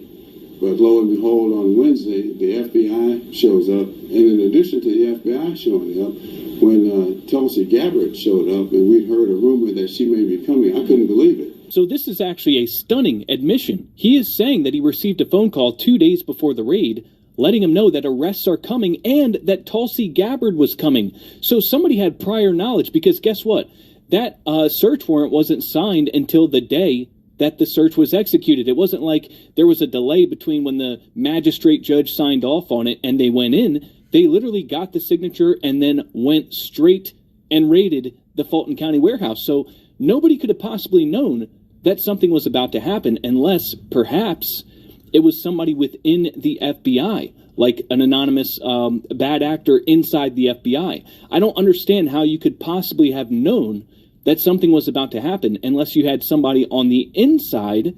And by the way, the fact that he said he knew that Tulsi Gabbard was coming means it was somebody probably pretty high up. So we need to figure out exactly who this person was, because they could have compromised the entire investigation by giving them a warning that they're coming. This person not only called the chairman of Fulton County, but also the Secretary of State's office and Gabriel Sterling, the very people that are under the gun and under scrutiny right now. Now, apparently he didn't get one, but two calls. He got one before the raid and one after the raid. So listen to what he says about the phone call afterwards. After the FBI raid on Wednesday, on Friday, I received another call. Actually, it was this Monday. Same source saying that you guys can't relax. Even though the FBI has been there and they've confiscated the 700 boxes, arrests are coming. So we'll have to wait and see. You heard the man. So, ladies and gentlemen, this insider anonymous source that had prior knowledge that they were coming in to Fulton County said that arrests are coming. So this person obviously knows what the hell's going on if they knew that the raid was going to happen and Tulsi Gabbard was going to be there, and they're trying to tip off before they happen. So, ladies and gentlemen, arrests are coming. He just said it. His anonymous source tells us that arrests are in fact coming. Amazing that we get this information from the deep state instead of the Trump administration, but I'll take it. Now check it out, because a reporter presses him about his anonymous source that tipped him off about the raid and asked if that person is in the federal government, and he almost lets it slip. But judging by his response to this, I would say it's a resounding yes. Take a look. You mentioned that you were told not to relax and to wait for potential arrest. Who was it that told you that? Well, I won't disclose who told me that, but they are knowledgeable in D.C. So. Somebody in the federal government? Well, I won't say that. Yes, that's a 100% resounding yes. Somebody within the federal government that's knowledgeable about what's going on in D.C., I would say 100% that is somebody within government. But hey, deep state's going to deep state. There's still a lot of corruption that needs to be rooted out, and I think that's partially why DNI Tulsi Gabbard was present at the raid, to make sure that there was no shenanigans and they got everything they needed to. But ladies and gentlemen, this old man, this Robert Pitts, Fulton County chairman, I don't think that he's sophisticated enough to be part of the bad stuff going on in Fulton County. He seems way too sleepy, way too old. I think that he genuinely let that slip when he wasn't supposed to. You don't hear Gabriel Sterling. Stunning admission, and hopefully the FBI and Tulsi Gabbard are figuring out who the hell the leaker is, because that could jeopardize and compromise the whole thing. Now, as for Fulton County's motion to return the ballots back to the bad actors and stop the investigation, this could be problematic, because he said earlier in the press conference that they had legal experts from around the country working pro bono, volunteering their time to craft this motion in an attempt to make it bulletproof. Okay, so if this gets before the wrong judge in the wrong hands, and you've got some really, really crafty attorneys working on this, then it could throw a wrench in the gears. So we have to keep an eye on what unfolds here. But ladies and gentlemen, that would be pretty unprecedented to see an FBI's investigation halted by a court injunction for any extended period of time, but it could be a temporary halt and a temporary freeze on the operation. But ladies and gentlemen, ultimately, I believe the Trump administration will win out in the end. But ladies and gentlemen, we have to be prepared for a bumpy ride. They're not going to go down without a fight. We know things are going to get ugly if the FBI and the DNI and the Trump admin are truly over the target here and have them dead to rights with evidence of election fraud. Then you better believe that they're going to throw everything that they can to stop this. So, ladies and gentlemen, this is the most current development, and I want to keep you guys informed and up to date of everything that's going on. So, ladies and gentlemen, if you're not subscribed to this channel, be sure to subscribe and turn the bell notifications on so you never miss another update. We are going to follow this every step of the way very closely. So, ladies and gentlemen, leave a like on the video, subscribe. Thanks for watching, and I will see you next time. You have essentially been paying people to gain muscle, increase strength, and recover faster after every workout. So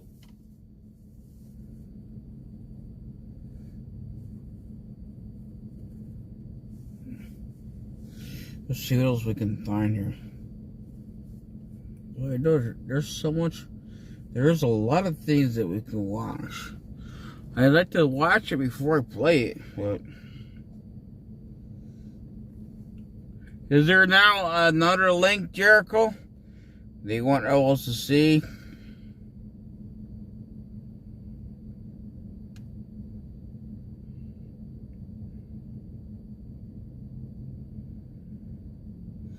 We can see the other guy who we're gonna watch early. See who's on there.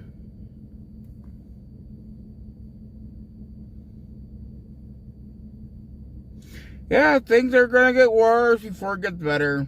Oh, this is the one that I wanted to play earlier. I don't know why that didn't come on there. Oh, they call her Marjorie Trader Green. This is her full about face away from the Republican Party, actually rooting for us to lose. You might think we're gonna lose, but at least you don't root for us. Is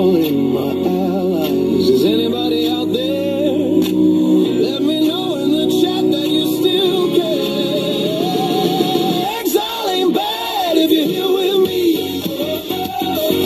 Liberty loves company. Why do I keep holding on? We believe in right and wrong.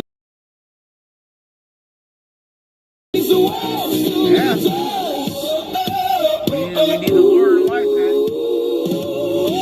This is where the happy patriots are. I keep making the positive case for Trump, for Republicans, for the 2026 win, and half the time I'm fighting my own party. This is an example. Here's Marjorie Taylor Greene is going to introduce this thing. To afford life. That whole generation, they probably won't be able to buy a house. They can't afford health insurance. They can't afford car insurance.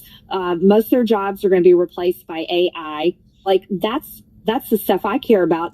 But after we won the election in 2024, a few months in, and MAGA started turning into MIGA, and it started turning into whatever. MIGA, is it make Israel great again? Is this the Jews, the weather machine again? Or is it make Iran great again? Why? She's saying that it's bad that MAGA would root for other countries. I want to know, how is her dividing MAGA helping make America great again? If we end up losing the midterms because we're divided and arguing, say, over Israel or arguing over Iran, that is, she takes a position, let's say, don't start World War III. She did not want Trump. She did not want Hegseth to go and bomb Iran's or help Israel bomb the nuclear facilities. She needs to explain to me how, if that undermines us and keeps us from winning, how does that argument make Trump, whatever country Donald Trump said it was about. And here we're sitting here today, and you and I are having a discussion, and the president put out on his Truth Social yesterday that he's got a giant fleet going over to Iran because of the protesters over there. Well, I'm sorry. We've got civil war practically breaking out in Minnesota. Can we not care about that? And care about the fraud and care about all these issues here in America? So, no, MAGA is, I think people are realizing it was all a lie.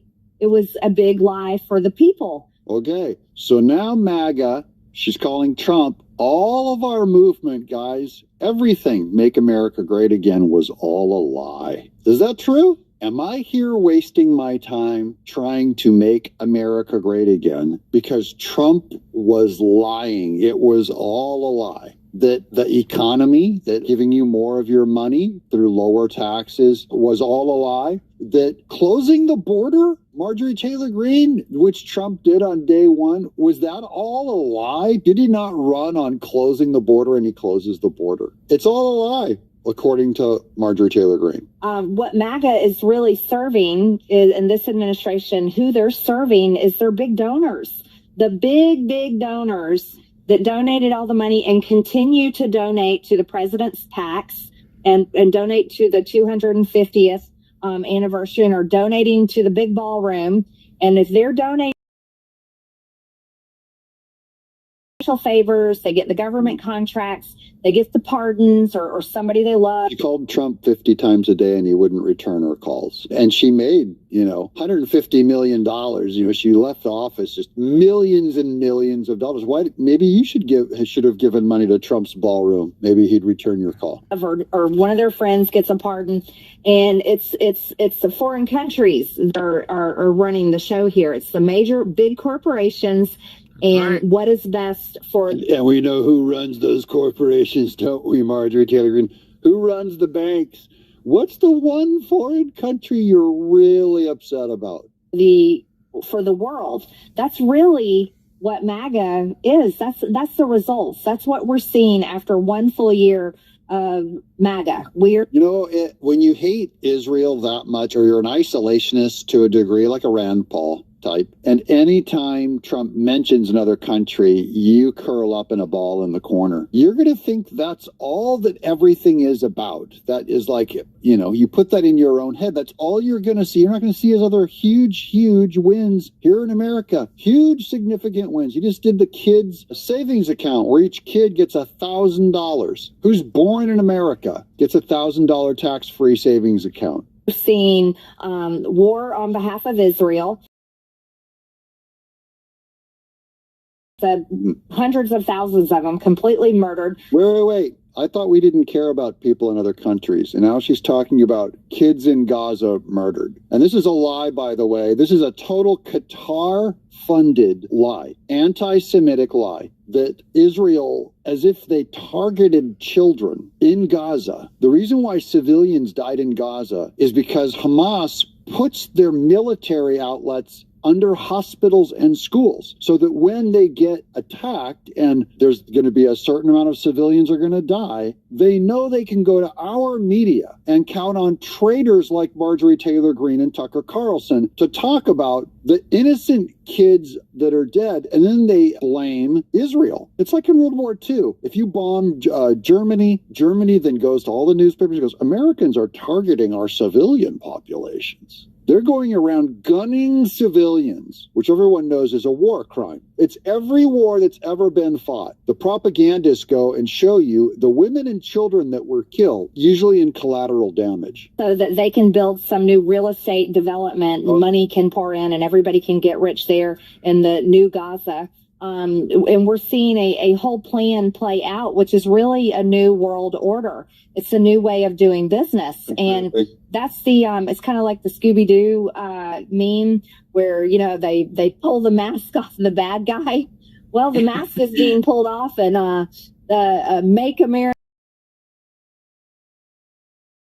American people. It's not about the American people. Okay, well, the American people, you quit on them. And, you pull the mask off of Marjorie Taylor Greene's argument, and it's Qatar underneath it. Saudi Arabia. Okay, now we're going to get to this one. This is by Ron DeSantis. I love tacking this one on because he's predicting doom and gloom. He's right, by the way. Ron DeSantis is really smart, but on this one, he's dumb. He's right. It's going to be tough for us in 2026. So here's Ron DeSantis. Special elections are quirky and not necessarily projectable. So there was a special election and a Republican's getting trounced regarding a general election. That said, a swing of this magnitude is not something that can be dismissed. So this is a swing away from a Republican and toward Democrats. Republicans should be clear-eyed about the political environment heading into the midterms. What's he talking about? This is political polls. This is the results of Texas SD District 9, 95% reported. This is a Democrat named Remick got 57%, and a Republican named Wamsgans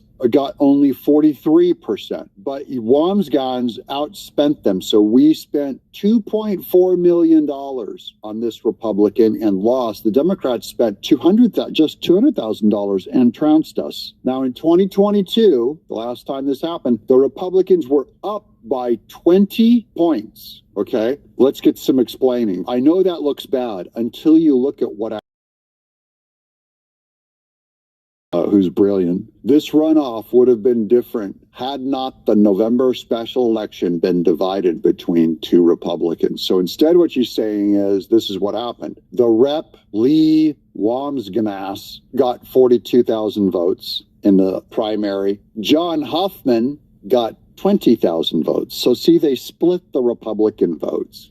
And then here's Taylor Remick got 56,000. Now, my audience is smart enough to know this, okay? Because see, when you put the wrong two against here, you get 54 to 40. What you're missing here is this 20,000 from John Huffman. If you add this 20,000 to Wamsgnas, you get 62,000 votes. We would have trounced the Democrats if we merely had better strategy. And that's my argument for how we have to win in 2026 this fall. You can't run two Republicans and one Democrat and have the Republican always splitting the vote. That is, it is split. They split MAGA. There's always some hardcore Trumper, and there's going to be either a rhino running against the hardcore Trumper or a Margie Taylor Greene independent anti-Israel psycho running against MAGA. And they're going to split the vote. And then we're going to look at the Democrats and say, they beat us. Why did they beat us, guys? We're putting on our thinking hats together. They beat us because we were divided and thought we could win divided. You have to unite the Republican Party or there won't be enough of us to win anything. That means just one Republican candidate. I don't want to hear about purity. I don't want to hear about that guy's a rhino. Someone has to drop out. I don't know who it's going to be. Someone's got to drop out in a fight between rhinos and MAGA or Margie and MAGA. I always want the MAGA candidate to stay in. But you know what? If we're going to lose, the person who really loves America is the one who drops out. I'm Doug in exile. I remember you, the rich daughter. But yeah, we gotta fight. Fight. And not be violent. Okay, let's see what we got going on here. Let's see.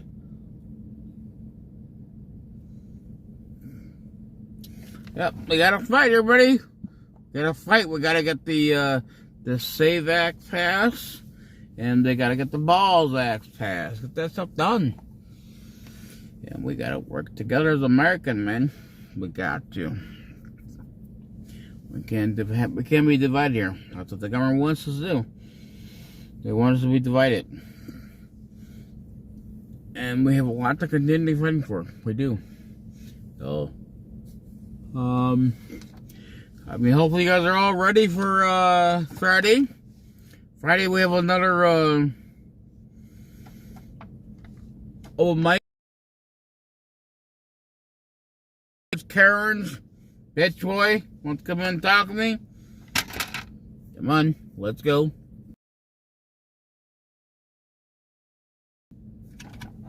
I know you guys like making videos of me, making jokes.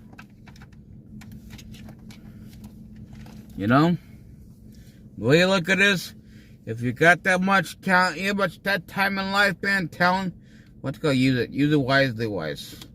Stop letting the gutter screw you, everybody. Wake up. Wake up! That's all I can say is wake up. I'd like to say thank you to Sherville, Jericho, Carrie, even you two lifters and Karens. I enjoy all y'all being here tonight. But you know what? It's 18 degrees outside. And it's 11:45. So 15 minutes to basically to midnight. And I know you're littards. You need to get some sleep. So, I think it's time to end the live stream. I mean, I want to go watch some more things that are going on. See what's going on with the country. I love politics, man. I love politics. I watch what you guys usually see. I watch it and then play it later on. You know? And of course, I do all my research. I gotta look things up. But yeah, I know New York is they're really hating it now. So, yes, you all have a good night. Remember to what? Pray. Pray. And remember that Tarzan Karens. Trump is still your daddy and your president. It still will be your president and your daddy. Even when you go to bed, when you pray to the Lord, say, pray, thank you, Lord. Thank you, Lord, for bringing me the president here in our country who's doing so much for the American people. He's saving our country. Thank you, Lord. Thank you, Lord, for buying me a free housing, house to live in, all that stuff. That's what you guys get. You guys get the free housing. You know, he's doing so much for America. He's making America safe again and great again. And we got to, and pray, yes, pray. We all got to pray, man. We start this, Heavenly Father, come on, what do you guys say? You guys got to do it, man. I mean, I know you guys, I don't know what you guys are against the Lord. I mean, like I said, the Lord loves you. Even if you hate Him, He still loves you. He does. And praying is very important. And we all basically get down on our knees and we pray to the Lord. And we close our eyes and we ask the Lord for everything we need to be done. Pray for our country. Pray for President Trump. Pray for everybody that's going on right now. And pray for everybody's safety. Pray for all the men and women fighting for our country. I would love to do a Bible class with you guys, but I don't know you guys, to me, I don't want to waste my damn time with you guys do that stuff. Because I love the Bible, but I don't really see much of you guys into that stuff like I am. I love the Lord stuff. I love it. I know Carrie is into it, but I don't think you guys are. Yes, pray for our children. Pray for everybody. Pray for the American people. Pray for I pray for you guys all day. I pray for the lifters and Karens to wake up and start smelling the coffee and start open your eyes up and hear what's really going on. That the American people are crying for you because they want you to wake up. They want you to believe and hear the truth. What the Lord has to say to y'all. But you guys can't do that. Because the only thing you guys all want to hear is nothing but evil and the devil stuff. That's all you guys want to hear. And I know what games y'all play. The little kid games you guys play. It's the shit that you guys play when you're 2 years old. You know what? I catch in your shit. I do. I watch you. I know you guys play little games, little light games, and how you guys do when you guys play the number of games. I know you guys do. And then you guys, I mean, like I said, you guys, with all of the talent that God has given y'all, because you didn't just get to wake it up. God gave you talent for you to do all the designing and all that shit there. You fucking brain kits. Go do something. Go make money. God gave you a brain cell. God gave you fingers. Use it. Do something with it. Get paid for what you do.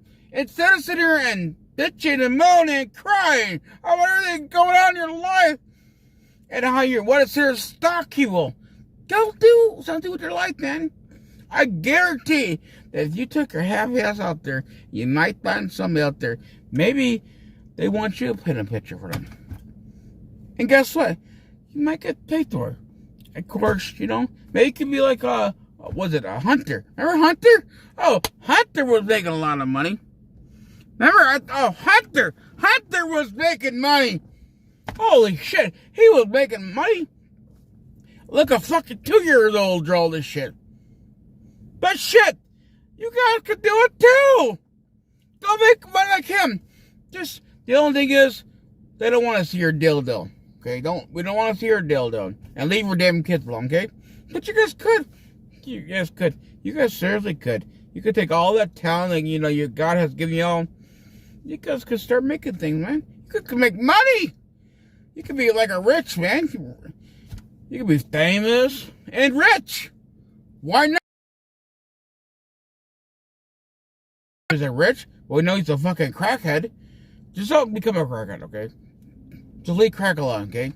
Say no to drugs, kids. Say no to drugs. Don't then draw a picture, man. And leave your kids alone, too. Just please do that. Leave the kids alone. And make sure you pay your taxes, okay? Don't do what Hunter did. Don't do what he did. Do the right thing, kids. Okay, what he did was a bad example. Really bad. He was a bad example for the American people. He's a fucking crackhead. Yes. No drugs. Do not do no drugs. Say no to drugs. Pay your taxes. Make your money, boys. And leave those girls alone, too. Because, girls don't, help you out, guys. The girls get you in trouble. Live the Christian life. Pray, pray, pray, pray. Let's see. Oh, and pay your property taxes, too. Oh, pay your property taxes. Leave the girls alone. And leave the hookers alone, too. Okay? Yes. We know there's girls out there do things. We gotta stay focused, kids. We gotta focus. Get the Bible out. If you're thinking about doing things you shouldn't be doing, get the Bible out. Start reading the Bible. Read a Bible, a verse, one a day. One a day. If you could do one a day, man, that'd be good. I mean, you should be able to do more than one. But, yeah, pay your property tax, man. Your kids really need to change, man. I mean, trust me, we're all here for y'all. I mean, I feel bad for you guys. I do. Because I think that, trust me, I'm in public wise. I see people these days that have been brainwashed. And you guys, basically, I tell them all the time on my channel. People walk by and I see, I got people like that too on my channel. They're fucking brainwashed, man. They don't know nothing better.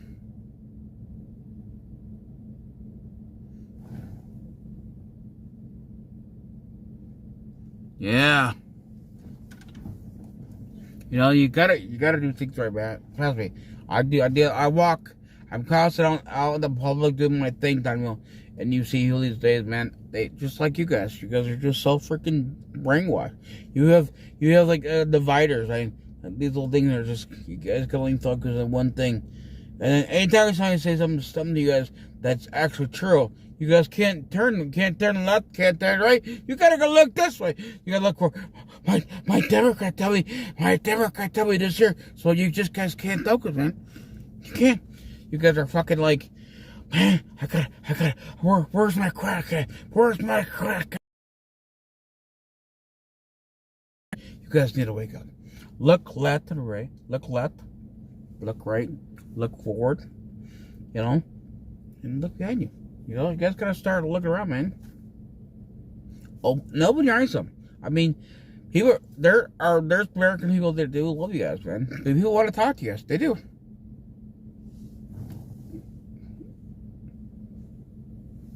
We do. Trust me, there are people these days that do want to talk to you guys. No one is, just because I'm a Trump supporter, just because I believe in freedom, the fact that I believe in God, damn my country, guess what? I got open heart, man. Open heart. Not surgery-wise. Open heart, buddy. I'm willing to even sit down and have a conversation with you.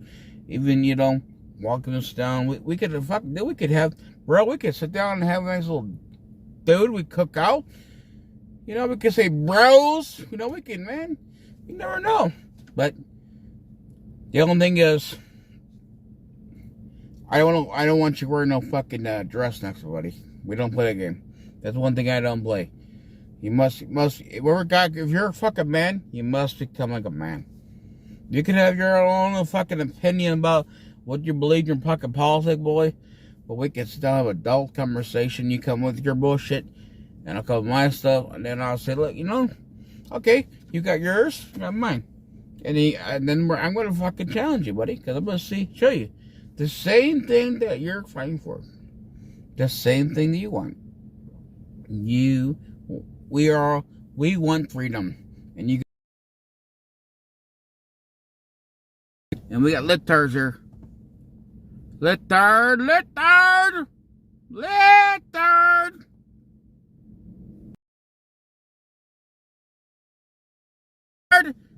Yeah, Littard, I know that you've missed me so much, man. I know that you live rent-free. You're constantly thinking about, buddy. I understand that. You need God in your life there, buddy. You come because you want to hear the Lord. You want to hear the truth. It's okay, buddy. We're all here for you. We are here for you. We, the people, are here for you. I have more shit to show you, boys. Let's see. I'm going to say that one picture for the Friday one. I think you guys like that one. For Friday, man. I got one that's pretty funny, actually. So I'll say for Friday. But on the note there, I think it's time to let you guys all go. So you guys go to sleep. Because I don't want the lifters crying. They'll be crying tomorrow. Well, no. Maybe. Oh, I forgot. This is the time that all the roaches come out. So they might be fine with that. Because it's dark time. Roaches usually come out at nighttime. So all the little Karens, the bitch boys, all be out at nighttime because it's dark out. If it was daytime, all the roaches go away. They hide. Because they're afraid of the sun. So, I got a lot to do. You never sleep? Come on. They go to bed in daytime. Because they don't have to work. They don't have to work, do nothing. At nighttime, they come out. They get their hot pocket, play with their little keyboard, fly around their fake airplanes, and do things that they shouldn't be doing. Be nasty, probably. Go in dressing up like a freaking clown in the corners. Well, you guys all enjoy your night there, Littard. You don't have to get up. You don't get up for nothing, kiddo. What? You gotta get up there, go to sleep there, kiddo. Nobody's telling you to stay here. Is anybody telling you to be here? No. See, the difference is, buddy, you're choosing to be here. No one's holding you here. You're choosing to be here. So, clearly, you must fucking be in love there, buddy. You don't have a job. You wish you had a job. What job you have? Is your job going to the bathroom or going to your closet, bending over for your Democrat party so they can wring your ass over? Is that your job? They pay you to give you free tampons? Is that your job, buddy? Because clearly, we know you don't have a job.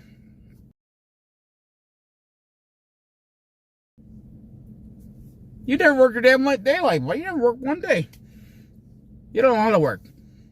The only work you probably know how to do is go in the closet, because that's how you get done. Because you probably don't want to be seen by anybody else, because the Democrat Party don't want to see you. The thing is, buddy, I'm out in fucking public every day, buddy. I've been challenging you guys. We can sit down, come and have a conversation. I challenge you guys to come see me. Of course, I'm not gonna tell you, hey guys, I live right here. No. You guys totally know everything. You guys say, oh, man, I know exactly where you live at. Where you guys at? You guys are all hiding. You all are hiding like a little bitch. Yes, I said it. Bitch. Little cowards. So, I hope that you littards are ready for Friday. We'll do a Friday one. I'm looking forward for it too. I actually am. I love talking to you guys, man. I really do. I don't mind it. But then I think it's February 7 is the last day for the for my subscription here. I mean, unless we pay for it. I know you are. You're on my side. Hey, I can stay all freaking night. I love it. I don't mind. I really don't mind sleeping all night. I really don't. You know, of course, me, my fat ass gotta get some sleep. Yes, guys. Oh, he calls us all the fat ass. No, hey, I'm a fucking fat guy. I like fucking eating. I'm fat, fucking with common sense, buddy. That's the difference between you and I. The difference is you guys are fucking fat, litard, lazy asses that don't want to work for a living. You want to live off of people else for free. You want everybody to fucking give you everything for nothing. And you like being screwed over. And that's the problem with you guys. And that's the problem I have, that you guys don't realize. That you have somebody who is clearly fat and fucking homeless. Okay? I am. Ooh, okay. So, clearly knows what's going on with the country and see what's going on and see how the Democrats fucking your order. But you guys don't care. You guys just don't care, man. I don't know. But anyway, because I trust me, guys, I go fucking night. I do. I don't. Trust me, I can. I really could go all night. You know, some days with the bullshit litards, you guys make it really, really boring wise. But you know, some days when I get hyped up, man, fuck, I can't stop. I go all night. But I do gotta get going, because I got things I gotta do early in the morning. So, alright. You guys, go have a good night. Get the Bible! Oh, here. Actually, I gotta get my fat ass over here! Oh, shit! Here. I got the Bible. Man. Here. You guys want me? I'll get the Bible for you. Let's get here. Oh, boy. Let's go to the easy one for y'all. Just say, yeah, my fat ass had to go over and grab it. I don't have long hands, boys. I'll see you on Friday night. Okay, I'll see you too, Sheriff. Alright, let's start. On Friday night, we're gonna find a Bible verse too for you guys. Maybe a new one.